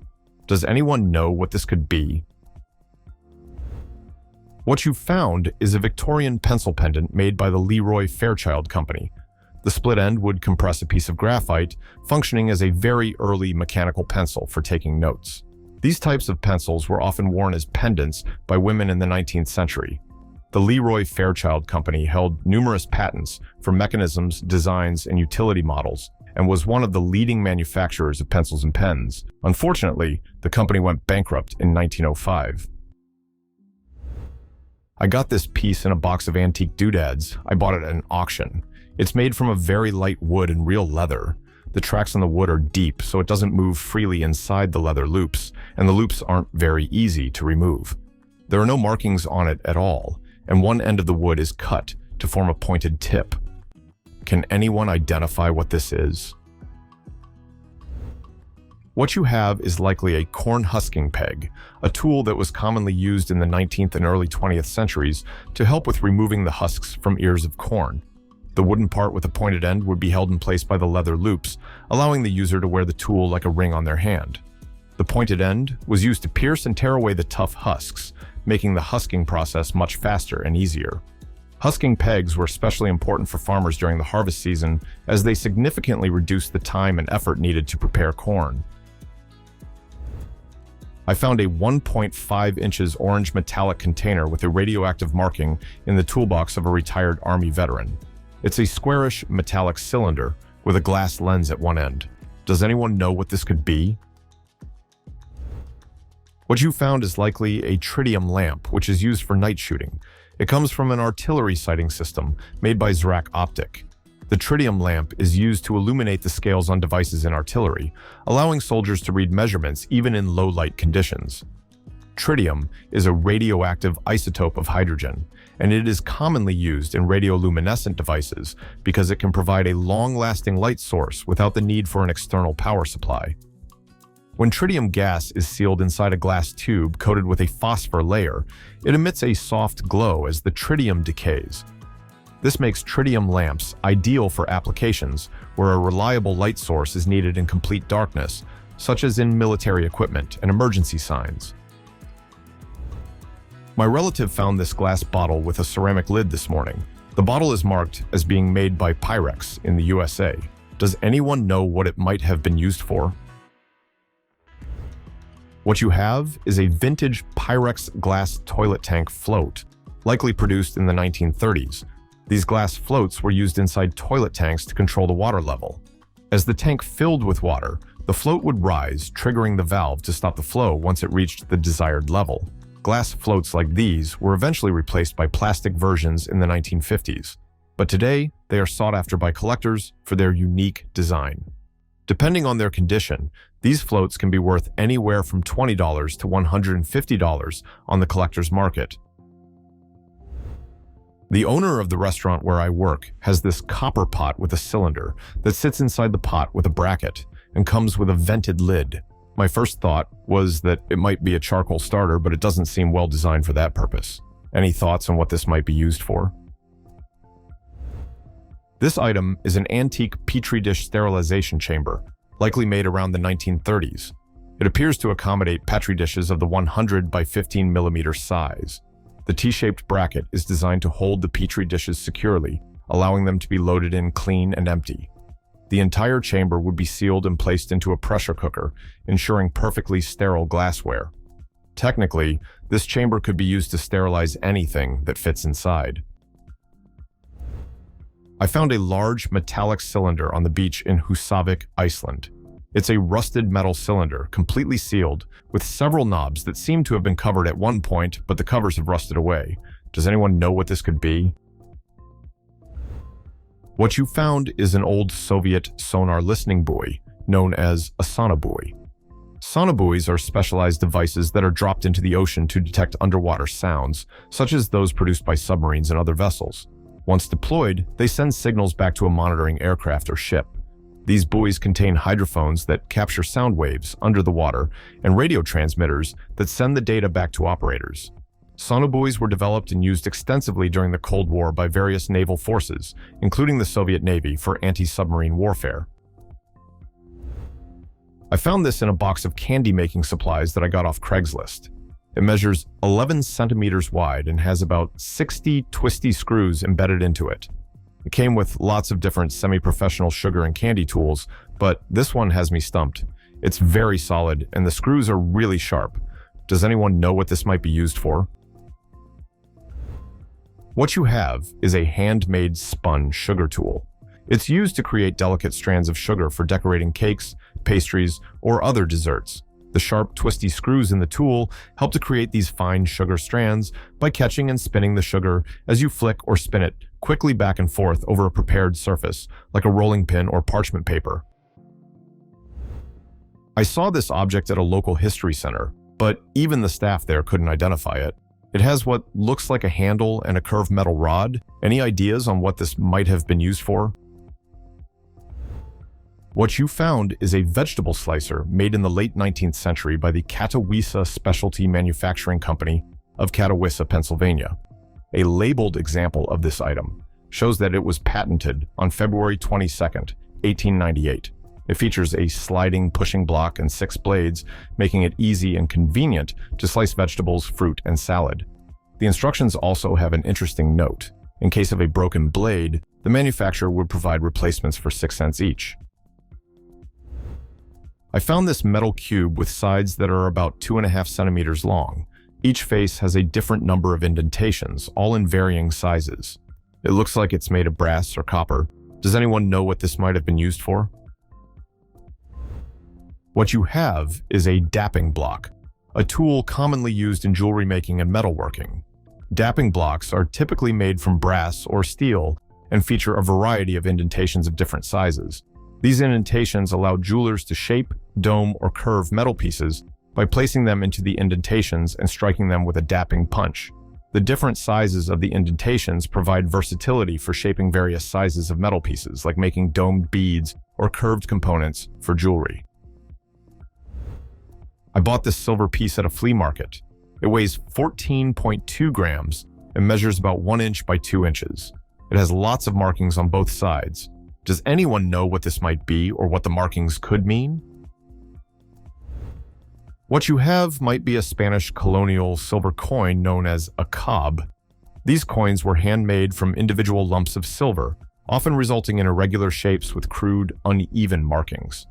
They were produced in Spanish colonies in the Americas from the 16th to the 18th centuries. Unlike modern coins, these cobs didn't rely on uniformity. Their value came from the silver content itself. Because the intrinsic value was in the silver, counterfeiting wasn't as much of an issue.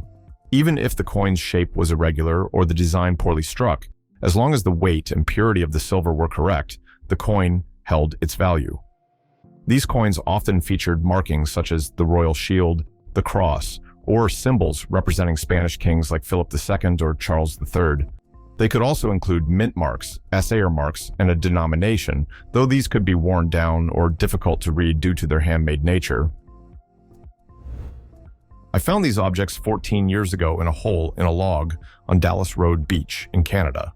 They seem like man-made ceramic rocks, but I'm not entirely sure. They're extremely smooth, and most of them have 4 circles imprinted on them, with one having 3. Inside each circle is a single number. Does anyone know what these could be?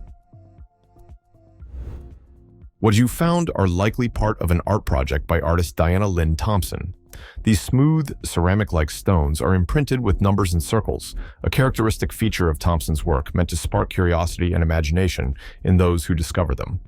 The project involves placing these stones in various natural locations, such as beaches and forests, for people to find and wonder about. The stones are intended to represent moments of interaction with nature, inviting those who find them to reflect on their discovery. A friend found these 2 objects while diving at Makaha, Hawaii. They are orange-brown, hard, and similar, but not identical, about the size of a large grape, but with an odd shape. They are solid all the way through and appear to be made up of many layers, with a crease running down the middle. Does anyone know what these could be? What you found are likely mouth plates from a pufferfish. These plates are made of tough material and are used by pufferfish to crack open shells and crustaceans, which are part of their diet. Most pufferfish species are toxic, with some being among the most poisonous vertebrates in the world. In certain species, the internal organs, like the liver, and sometimes even the skin, contain a powerful toxin called tetrodotoxin, which is highly toxic if ingested. Despite this, the meat of some pufferfish species, such as the fugu, is considered a delicacy in Japan, Korea, and China.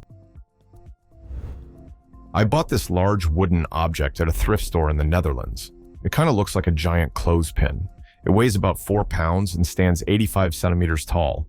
The wood is dark and a bit worn, so I'm guessing it's over 40 years old. Any ideas what this might be? The item you found is a washing dolly, a tool used for washing clothes from the early 18th to the late 19th century. You would place your clothes in a tub of hot water with soap, then insert the dolly and twist it back and forth to agitate the water and help clean the clothes. Using this tool required quite a bit of physical effort, as you needed to move the dolly vigorously. Additionally, before washing clothes with a dolly, it was necessary to remove the buttons to avoid damaging the clothes. I found a solid metal object in a farming museum. It's very heavy and has rubber straps and chains. The strap runs from the top to the bottom, and there are 2 horizontal straps on either side. Can anyone help identify what this could be? What you found is a bull or horse blinder. These devices were commonly used on working farm animals to limit their field of vision and keep them focused on the task at hand. The solid metal structure provides durability, and the rubber straps help secure the blinder in place on the animal's head. The horizontal straps are used to attach the blinder securely around the animal's face, ensuring it stays in place during work. A friend of mine bought these items in France, and they're believed to be from the 18th or 19th century. However, when we took them to an antique dealer, he wasn't able to identify them. The handle is made of wood, and the metal part appears to be brass. Could this be an antique shell cracker for seafood? The item your friend bought is likely a clonk, a fishing tool traditionally used in Europe for catching Welsh catfish. It consists of 3 parts: the handle, fork, and heel. Originally, clonks were made of wood, but today they are also produced from plastic or metal for easier manufacturing. Using a clonk might seem simple at first, but it requires practice. When the clonk strikes the water, it creates an air bubble, and the fork cuts through it, producing a distinctive sound similar to a wine bottle being opened.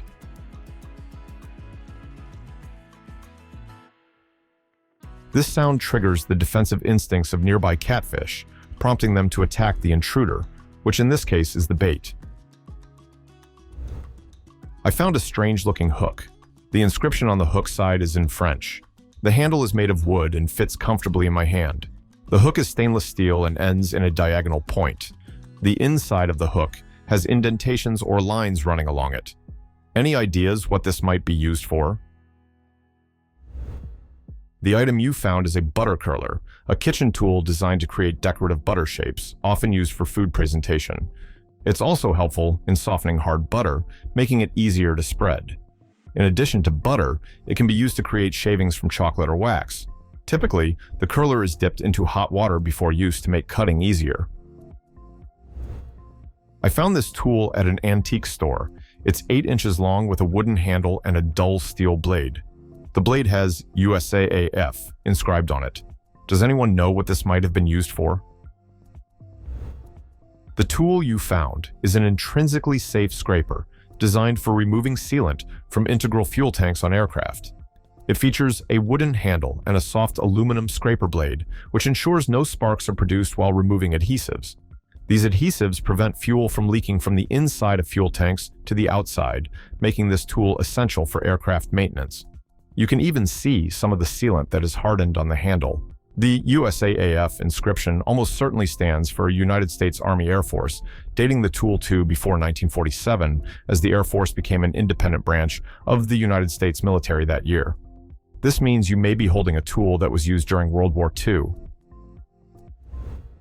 A friend received this item passed down from his grandfather. It's believed to be from Persia and possibly around 2,000 years old. Can anyone help identify what it is? What your friend has may be a Luristan bronze, an ancient artifact from the early Iron Age, commonly found in the Lorestan and Kermanshah provinces of western Iran. Luristan bronzes are small, cast objects, often decorated with bronze sculptures.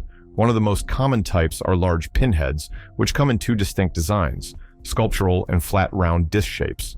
Their exact purpose is uncertain, but they were likely used as votive offerings or as decorative items, possibly to fasten clothing.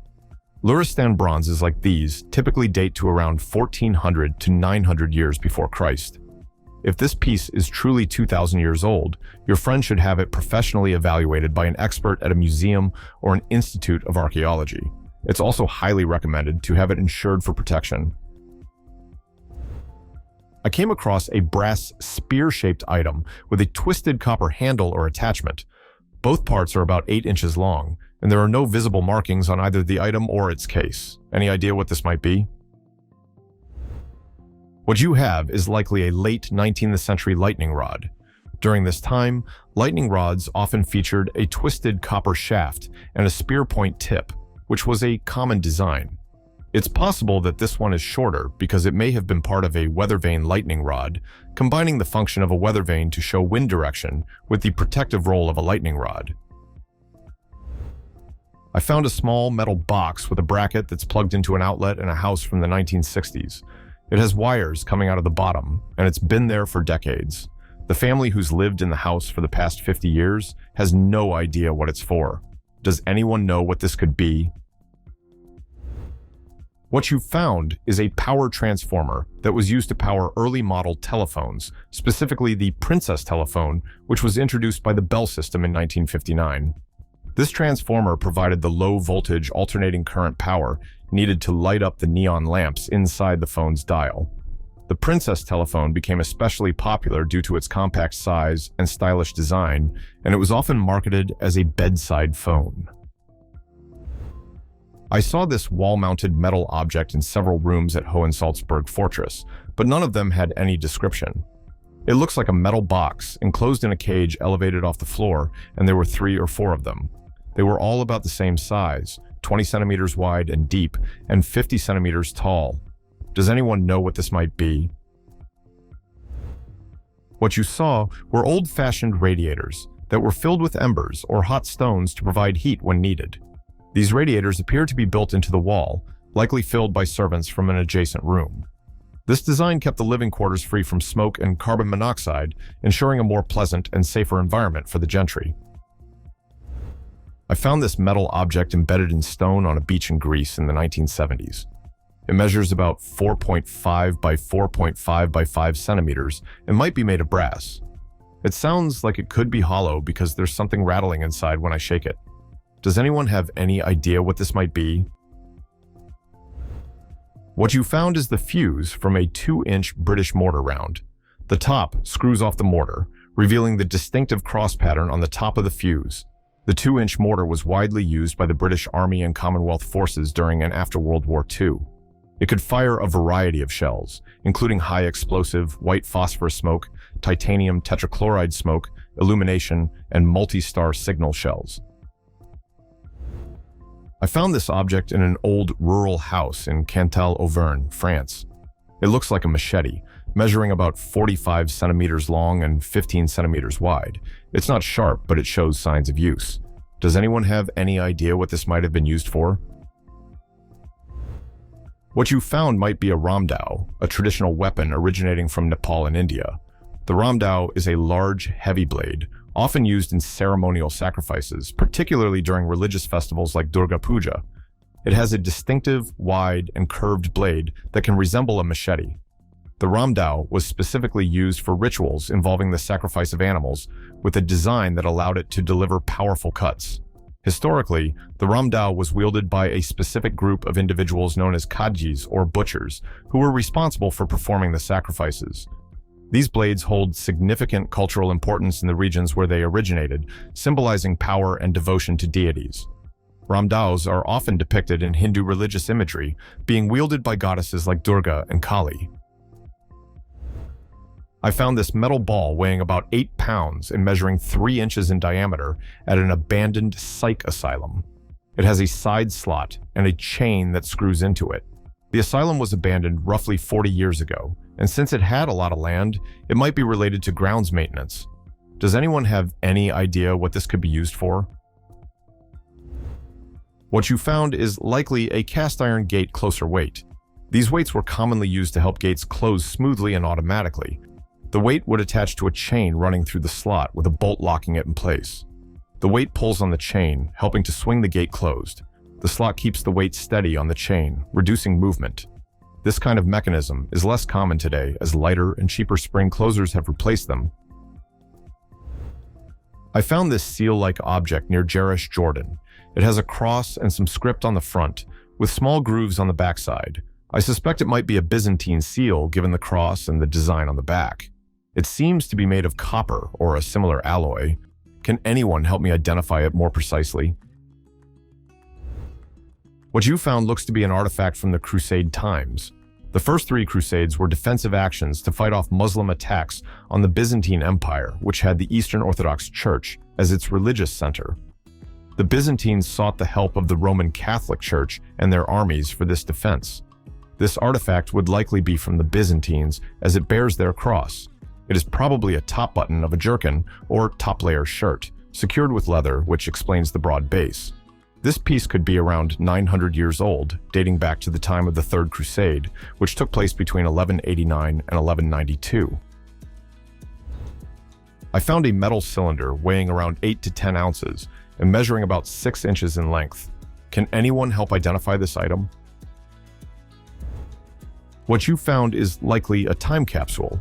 Later, the original poster on Reddit provided an update, sharing that this cylinder was part of a time capsule buried in June 1970 and unearthed in 2020 on the courthouse lawn in East Tennessee. The capsule was a pine coffin sealed in a concrete vault, buried by a group of local business people and a couple of local historians. The original poster managed to open the cylinder, and inside was a paper listing the names of those who buried the capsule. Now, the cylinder is displayed in a local library where the poster works as a director and is one of the few surviving relics from the time capsule. My mom was going through some old family photos and got curious about the boxes in this picture. The photo was taken in the early 1900s in a store somewhere in northern Idaho. Each box has a swastika and some writing on it. I tried to read the writing, but it's too blurry. Does anyone know what these boxes might be? What you found is likely related to the swastika brand, which was used for cigars around 1911. The spacing in the brand name also matches the blurred letters on the boxes, suggesting a connection. At that time, the swastika symbol was commonly associated with good luck and prosperity, well before its association with the Nazi Party in the 20th century. This symbol appeared on various products as a sign of positive fortune. The boxes might have been used to store or display these cigars. I found a small wooden object about 3 inches long with a screw in the middle. Does anyone have any idea what this might be? What you found is likely a pool cue thread protector. These small wooden pieces are designed to cover and protect the threaded ends of a pool cue when it is disassembled into 2 parts for transport. The screw in the middle allows the protector to attach securely to the cue, preventing damage to the threads and ensuring a proper fit when reassembled. I found a ceramic pair among salt and pepper shakers, but unlike the others, they don't have any holes on the bottom to be refilled. Does anyone know what these ceramic figures might be? What you found is a pair of vintage perfume bottles from the 1920s to the 1930s, made in what was then known as Prussia, which is now part of Germany, by the Sitzendorf Company. The bottle depicts a Chinese scholar in lavish yellow and blue robes, with a crown-shaped stopper in a gold hue. These pairs are quite valuable today, with some selling for around $700. I found 10 of these in my granddad's house. He's 88 years old. Each one weighs roughly 6.5 kilograms with a height of 17 inches, a width of 12 inches, and a depth of 5 inches. Does anyone know what these might be? What you found is a reel rack designed for feeding film into a film editing splicer manufactured by a company called Films and Equipments Limited. Before digital editing, films were edited manually by cutting and splicing segments of film from different reels. This process required precision and was quite labor-intensive, as editors had to carefully handle multiple film reels to create a seamless sequence. I found something strange in my snack mix from Target. It has a hole on one end and a screw-in end on the other. It looks almost like a whipped cream canister, but feels like plastic. Does anyone know what this could be? What you found is likely a muffler used in pneumatic industrial equipment. It's designed to muffle the exhaust from valves or manifolds, reducing noise and controlling airflow. While that they have various applications, valve manifolds are a common use case. The hole in your find suggests it may be a specific design to allow for controlled airflow during use. Because it's made of plastic, it's possible that the metal detector used in quality control might not have detected it before the snack mix was packaged. I found a cast iron shaft in the marsh on my property. The top of the shaft is threaded, has a keyway, and what seems to be a gear. I have no idea how deep it's embedded, but I definitely can't move it by hand. Does anyone know what this might have been used for? What you found is the worm and drive shaft from a 1928 to 1929 Model AA Ford rear end. These parts were often repurposed after their original use. It's possible that this particular shaft was used as a property marker, as surveyors sometimes use objects like rebar or even old truck axles to mark property boundaries. It might be a good idea to check with your local government surveyors before attempting to move or remove it, just to be sure it isn't marking a boundary or other important point. I found this wooden box without a lid at an antique store. It has a strange pattern inside and measures approximately 18 inches by 30 inches by 3 inches. The sales lady told me to read the tag, which says L mold. Does anyone know what this might be used for? What you found is a pattern for a mold used in casting, specifically for creating a heat exchange component for a firebox or wood stove. The wooden pattern is used to create a sand mold, which is then filled with molten metal to form the final casting. The protrusions inside the box serve to increase the surface area of the final casting, allowing it to transfer heat more efficiently. Each of the protrusions has what's called draft, which means they are slightly tapered so that the pattern can be easily removed from the sand mold without disturbing the shape. This particular part would be for the bottom of the mold. The top part of the mold would be simpler, with fewer features, and would include sprue holes for pouring the molten metal into the mold. I picked this up at a thrift store. The yellow spoke wheel spins, and it's pretty fascinating and hypnotic. I'm sure it serves a purpose, but I have no idea what that might be. It's made of metal or metal alloys. Any idea what this could be? What you found is a gyroscope toy. To use it, thread a string through the hole in the spindle and wrap it around. Then, give it a quick pull, just like starting a lawnmower, and the gyroscope will do some fascinating things, like balancing on the tip of a pencil. I also have an interesting video clip where astronaut Tim Peake explains how gyroscopes are used to keep spacecraft stable. In space, there's no up or down, and satellites use the same principle as submarines and aircraft, tracking their orientation with fast spinning gyroscopes that hold a steady direction. The International Space Station has 4 large gyroscopes that help stabilize it. I found a 6-sided copper box in an antique store. I was told it's a sewing box, but I couldn't find anything similar through online searches. Does anyone have any idea what this might be? What you found is a copper-lined cigar humidor cabinet. Humidors are designed to keep cigars fresh by maintaining a consistent level of humidity, which prevents the tobacco from drying out or becoming too moist. The copper lining helps regulate this humidity, ensuring the cigars are properly protected. There are several types of humidors, with the most popular being the desktop humidor, which is typically box-sized, with a lid on top or with 1 or more drawers. The type you found is a cabinet humidor, usually placed on the floor as a piece of furniture. These types of humidors were commonly used in the late 19th and early 20th centuries, when cigar smoking was particularly popular. A well-maintained humidor was essential for preserving the flavor and quality of cigars, making it a must-have for collectors and enthusiasts alike. I have an old-style can opener with a red plastic point at the bottom. I've seen these around for years, but I've never been able to figure out what that colored plastic tip is for. Does anyone know what its purpose is? What you found is a bottle and can opener that was popular in the 1970s. Starting in the 1930s, beer manufacturers began using steel cans, which had flat tops that required a church key opener to punch a hole for drinking. In the 1970s, some manufacturers introduced the push-tab can. These cans had 2 openings, one smaller hole to let air in and a larger one for drinking. The issue with this design was that people often cut their fingers on the sharp edges while opening them. The opener you have was specifically designed to safely open these kinds of cans.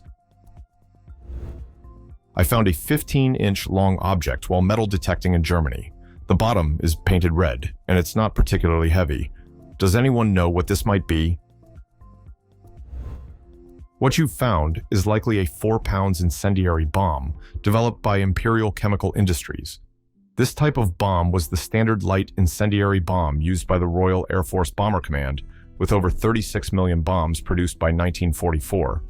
It was a key weapon in the British dehousing plan.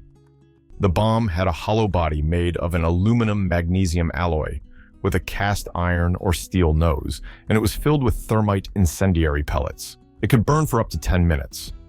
If you'd like to learn more about the dehousing plan, I'll leave a link in the video description for you. I found this in the basement, and it looks like some kind of guillotine, but it's not very sharp. It doesn't even cut paper. It's about 20 by 20 centimeters, made of plastic and metal. The larger part is plastic with ridges, a winder, and a scale that goes up to 2 centimeters. There's some Russian text on the bottom. The metal part also has ridges. Does anyone know what this tool is for? What you found is a Soviet-era vegetable or cheese slicer developed in the 1970s. The tool was designed to make slicing vegetables or cheese easier and more uniform. The winder and scale were used to adjust the thickness of the slices, up to 2 centimeters, allowing for precise cuts depending on the desired thickness. Based on the exchange rate in the 1970s, this slicer would have cost around $5. What is this wood and metal thread-related contraption? I found it in my engineer grandparents' house, among other beautiful, functional artifacts. It's about 60 centimeters long and at least 50 years old. Does anyone know what it could be used for? What you found is an antique tensile strength testing machine developed by the company James Heel in the late 19th century.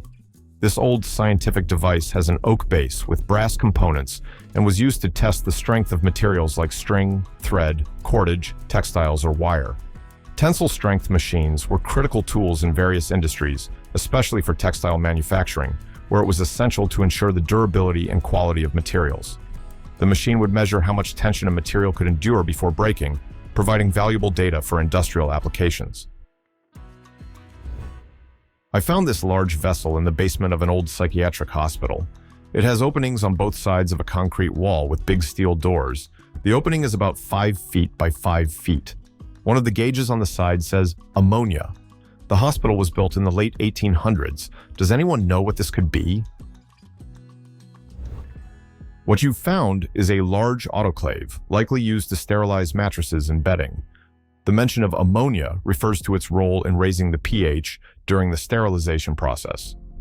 While this is speculative, ammonia may have been used to enhance the disinfectant's effectiveness or to speed up the process for certain materials. Ammonia is useful in these cases because it can be vented from the autoclave and evaporates, unlike something like sodium hydroxide, which would leave a residue unless thoroughly rinsed. I found this small wooden box, which I was told was made in the early 1900s and might have been used for rings, but I'm not convinced. The compartments are slanted and small, measuring about 4 inches by 2 inches. I tried searching online but couldn't find anything. There aren't any inscriptions or details on the wood. Has anyone ever come across something like this?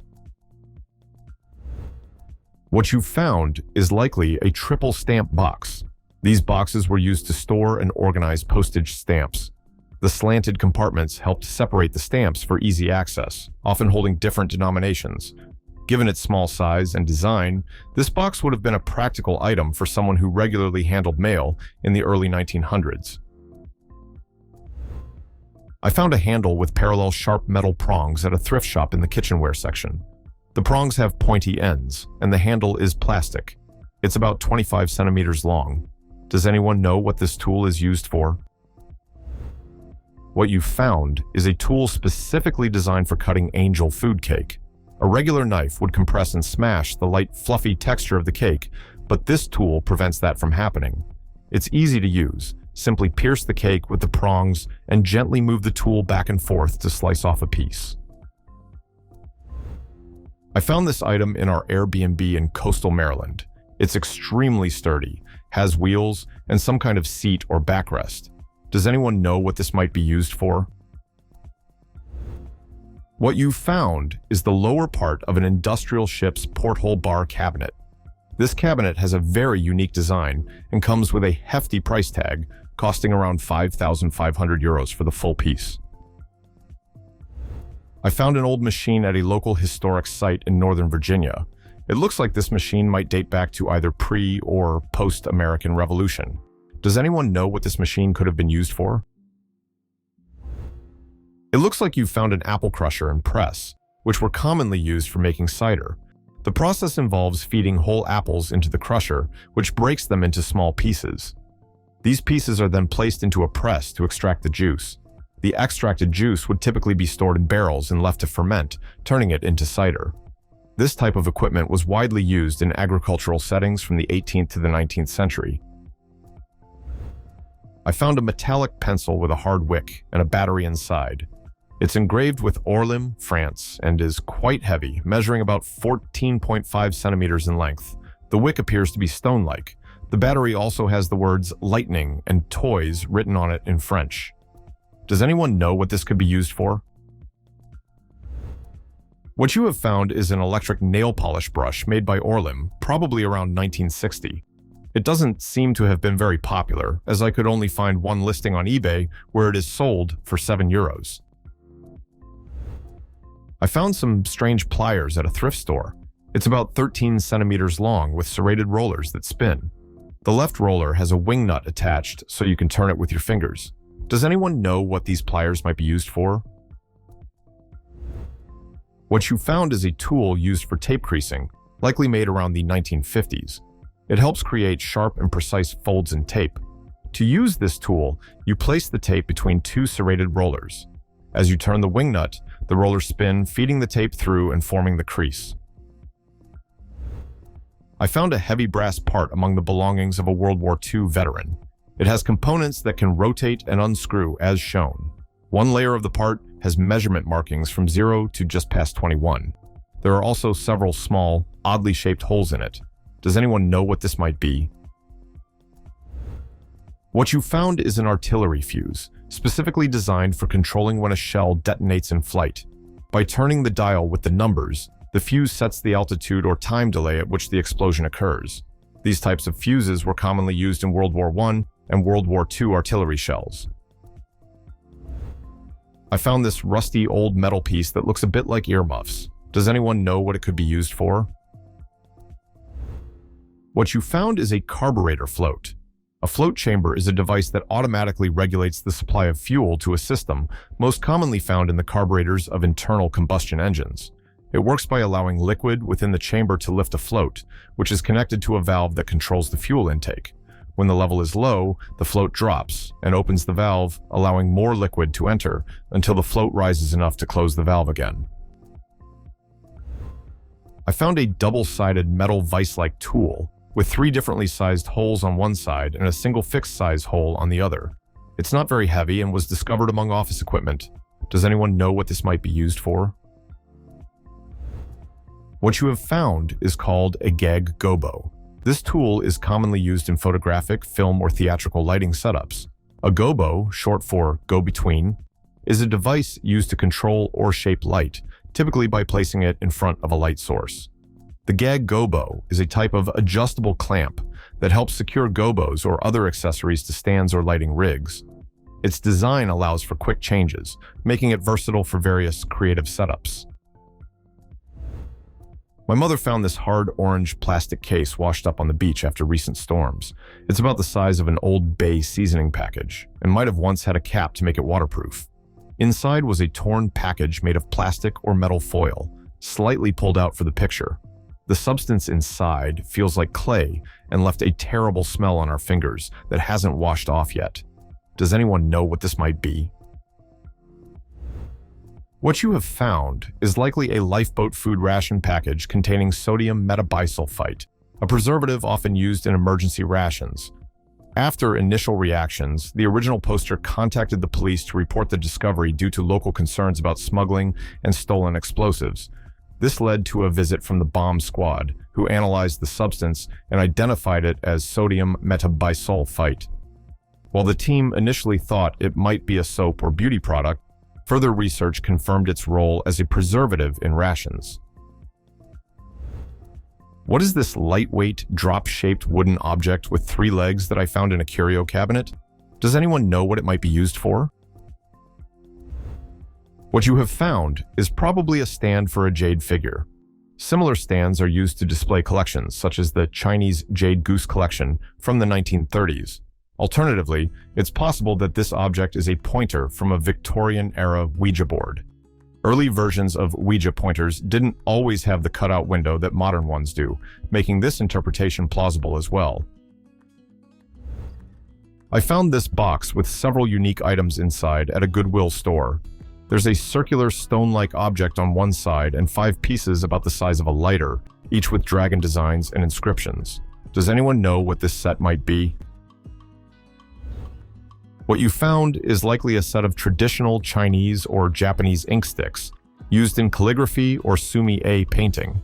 The round stone-like object is likely a grinding block. To use these, you add a small amount of water to the block and hold an ink stick vertically. Pressing down, you make circular movements to grind the stick until the ink reaches your desired darkness. This process creates liquid ink for painting or writing. I removed a wall plate and found a mirrored device fitting inside an electrical junction box. Does anyone have any idea what this could be? What you found is a photo beam detector, likely manufactured by Kitty, a company specializing in fire detection and safety equipment. This device works by reflecting an infrared beam onto a receiver, usually positioned on the opposite wall. When the beam is interrupted, the detector triggers an alarm. The red and white meter at the bottom helps with aiming and aligning the beam for accurate operation. I found this metal object with a metal detector in the countryside in Bolivia. It's about the size of a palm. Does anyone have any idea what it could be? What you found appears to be a copper Inca axe head, likely from the pre-Columbian period, dating back to around the 15th century. Based on its morphology and symbolic motifs, it's likely authentic.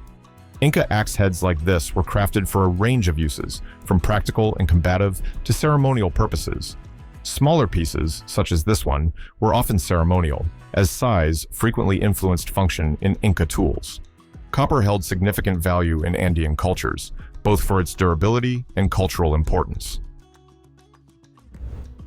My grandfather found this wooden container on a beach in New Jersey after World War II. It has a removable plug and the cap can be spun off. Any idea what this might be?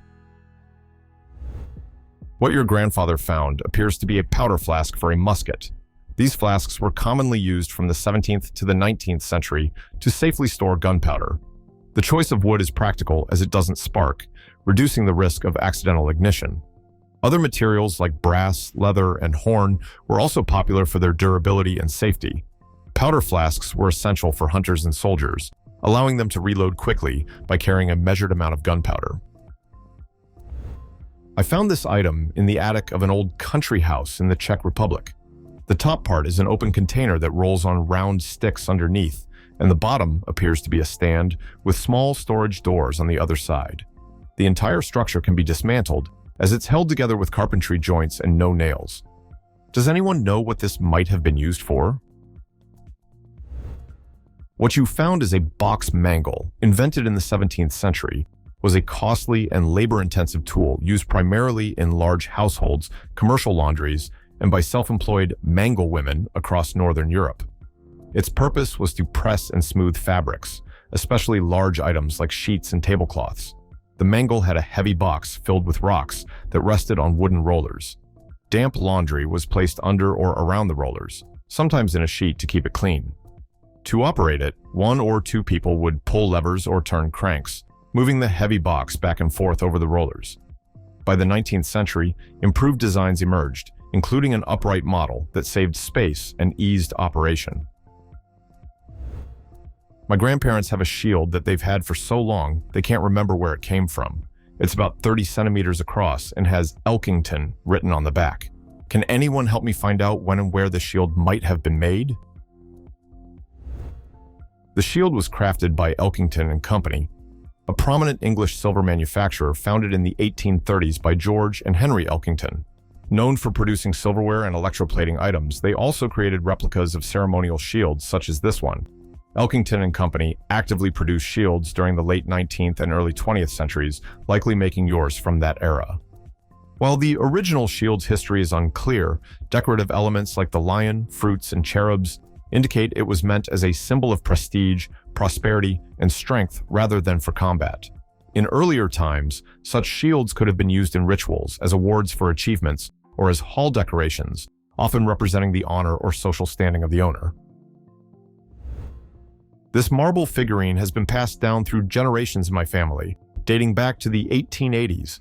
It depicts a man and has been used as a wall ornament by each generation. The figurine is 18 centimeters tall and looks like it may be of East Asian origin. There's no writing on it, but the back suggests it might have been part of a larger piece. Can anyone help identify its origin or purpose? The figurine appears to represent Tai Guili, one of the 8 immortals in Chinese mythology. Known for his eccentric appearance and his crutch, Tai Guili symbolizes resilience and healing.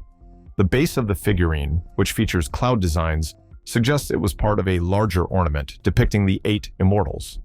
This set was traditionally used as a decorative item, symbolizing health, longevity, and good fortune in Chinese culture. I found a short table or desk on the street in LA. It has an opening in the front, a fence-like back, and storage on both sides. It's about knee height. At first, I thought it was a coffee table, but the design doesn't seem right. It has a definite front, which doesn't make sense for a kid's desk either, as there's a decorative piece between the legs that would get in the way. Can anyone help identify what this might be? What you found appears to be an American colonial coffee table, produced by Ethan Allen in the late 1960s to early 1970s. Founded in 1932, Ethan Allen is known for high-quality home furnishings and continues to produce classic styles. This table's design includes side storage for items like remotes or TV guides, while the back rail is intended to keep items such as drinks on coasters from sliding off. I found this shell while doing renovations. My house was built in 1915 in Montreal, Quebec. Does anyone know what type of shell this is or anything about its origin? The shell you found is a QF 4.5-inch howitzer shrapnel shell with an N-degree 80 fuse, originating from World War I and used by British and Canadian forces. Later, the Reddit post author provided an update, mentioning they contacted a bomb squad who confirmed the shell was still active. A possible reason for its presence in your home could be its proximity to the Canadian Pacific Railway Angus shops, which began producing artillery shells in 1915, the same year your house was built. What kinds of fossils are these? My dad found them on a farm near Eastland, Texas, when he was a kid in the 60s. He called them pop rocks and has a whole jar full of them. The fossils your dad found are likely crinoid stems. Crinoids, sometimes called sea lilies, are marine animals related to starfish and sea urchins. Their fossils are commonly found as small, disc-shaped or cylindrical fragments, which are actually pieces of their long, segmented stems. These fascinating creatures first appeared in the Ordovician period, about 500 million years ago, with most fossilized remains dating from the Mississippian period, around 345 million years ago. Their fossils are widespread across North America, due to much of the continent being submerged under warm, shallow seas during these eras. I found an old, extendable wooden handle with metal attachments that screw in. There are no markings on it. Does anyone know what this might have been used for? This extendable wooden handle with metal attachments appears to be part of an old gun cleaning kit. The thinner attachments are likely intended for cleaning a rifle barrel. Attachment number 2 is called a jag and is designed to push a cloth swatch through the barrel, while number 6 is a bore brush. Attachment 5 seems to be a worn-out barrel mop for a rifle. For a shotgun, attachment number 1 serves as a barrel mop, and number 3 is a bore brush. I found this item in the yard. It's small enough to fit in the palm, probably made of silver, and can be unscrewed into smaller pieces. Does anyone know what this might be? The item you found is likely a perfume bottle and rosewater sprinkler, traditionally used in Middle Eastern and South Asian cultures to sprinkle scented water at gatherings or ceremonies. These were especially popular in the late 18th and early 19th centuries and were typically crafted from silver. The bottle could be unscrewed for cleaning or refilling with perfume, which was poured into the main chamber, while the stick served as a dropper for applying the fragrance. I found a wooden box with oddly shaped holes. It's about 40 centimeters tall and 30 centimeters wide. I found it on a sofa table in a house from the early 1900s. Does anyone know what this could be? The item you found is likely a knife urn, a type of decorative wooden box made to store silver flatware. These were crafted in both the United States and England, though they were far more popular in England, especially in the 18th and early 19th centuries. Based on its design, yours appears to be English and likely dates to around 1800 or a bit earlier. These urns were typically crafted from fine woods like satinwood, mahogany, and ebony, and featured detailed inlay work. Many have swing-out or sliding drawers, sometimes with locks. We found this item in the parking lot at work and have no idea where it might have come from. When you slide the black tab up and down, the silver part spins. Any ideas what this could be? The item you found is part of a quick adjustment crescent wrench. When attached to the wrench, the black tab allows quick adjustments, causing the silver part to spin as you move it up and down. The hole at the bottom secures it to the wrench, and it looks like it may have come unscrewed and fallen out. This was gifted to me by my late grandfather. It has a crank with a wooden handle that spins a large gear and can be locked in place with a metal pin. The device is primarily made of metal and mounted on a wooden base plate, measuring roughly 20 by 40 centimeters. Does anyone know what this might have been used for? This device is a cutting machine, likely used for slicing materials such as tobacco or for cutting straw or stalks into chaff to feed animals. The crank handle moves a blade up and down, and with each stroke, a pawl on the large cogwheel turns the gear slightly. Feed rollers positioned above and below guide the material as it's cut. Industrial versions of tobacco cutting machines resemble yours, but are significantly larger.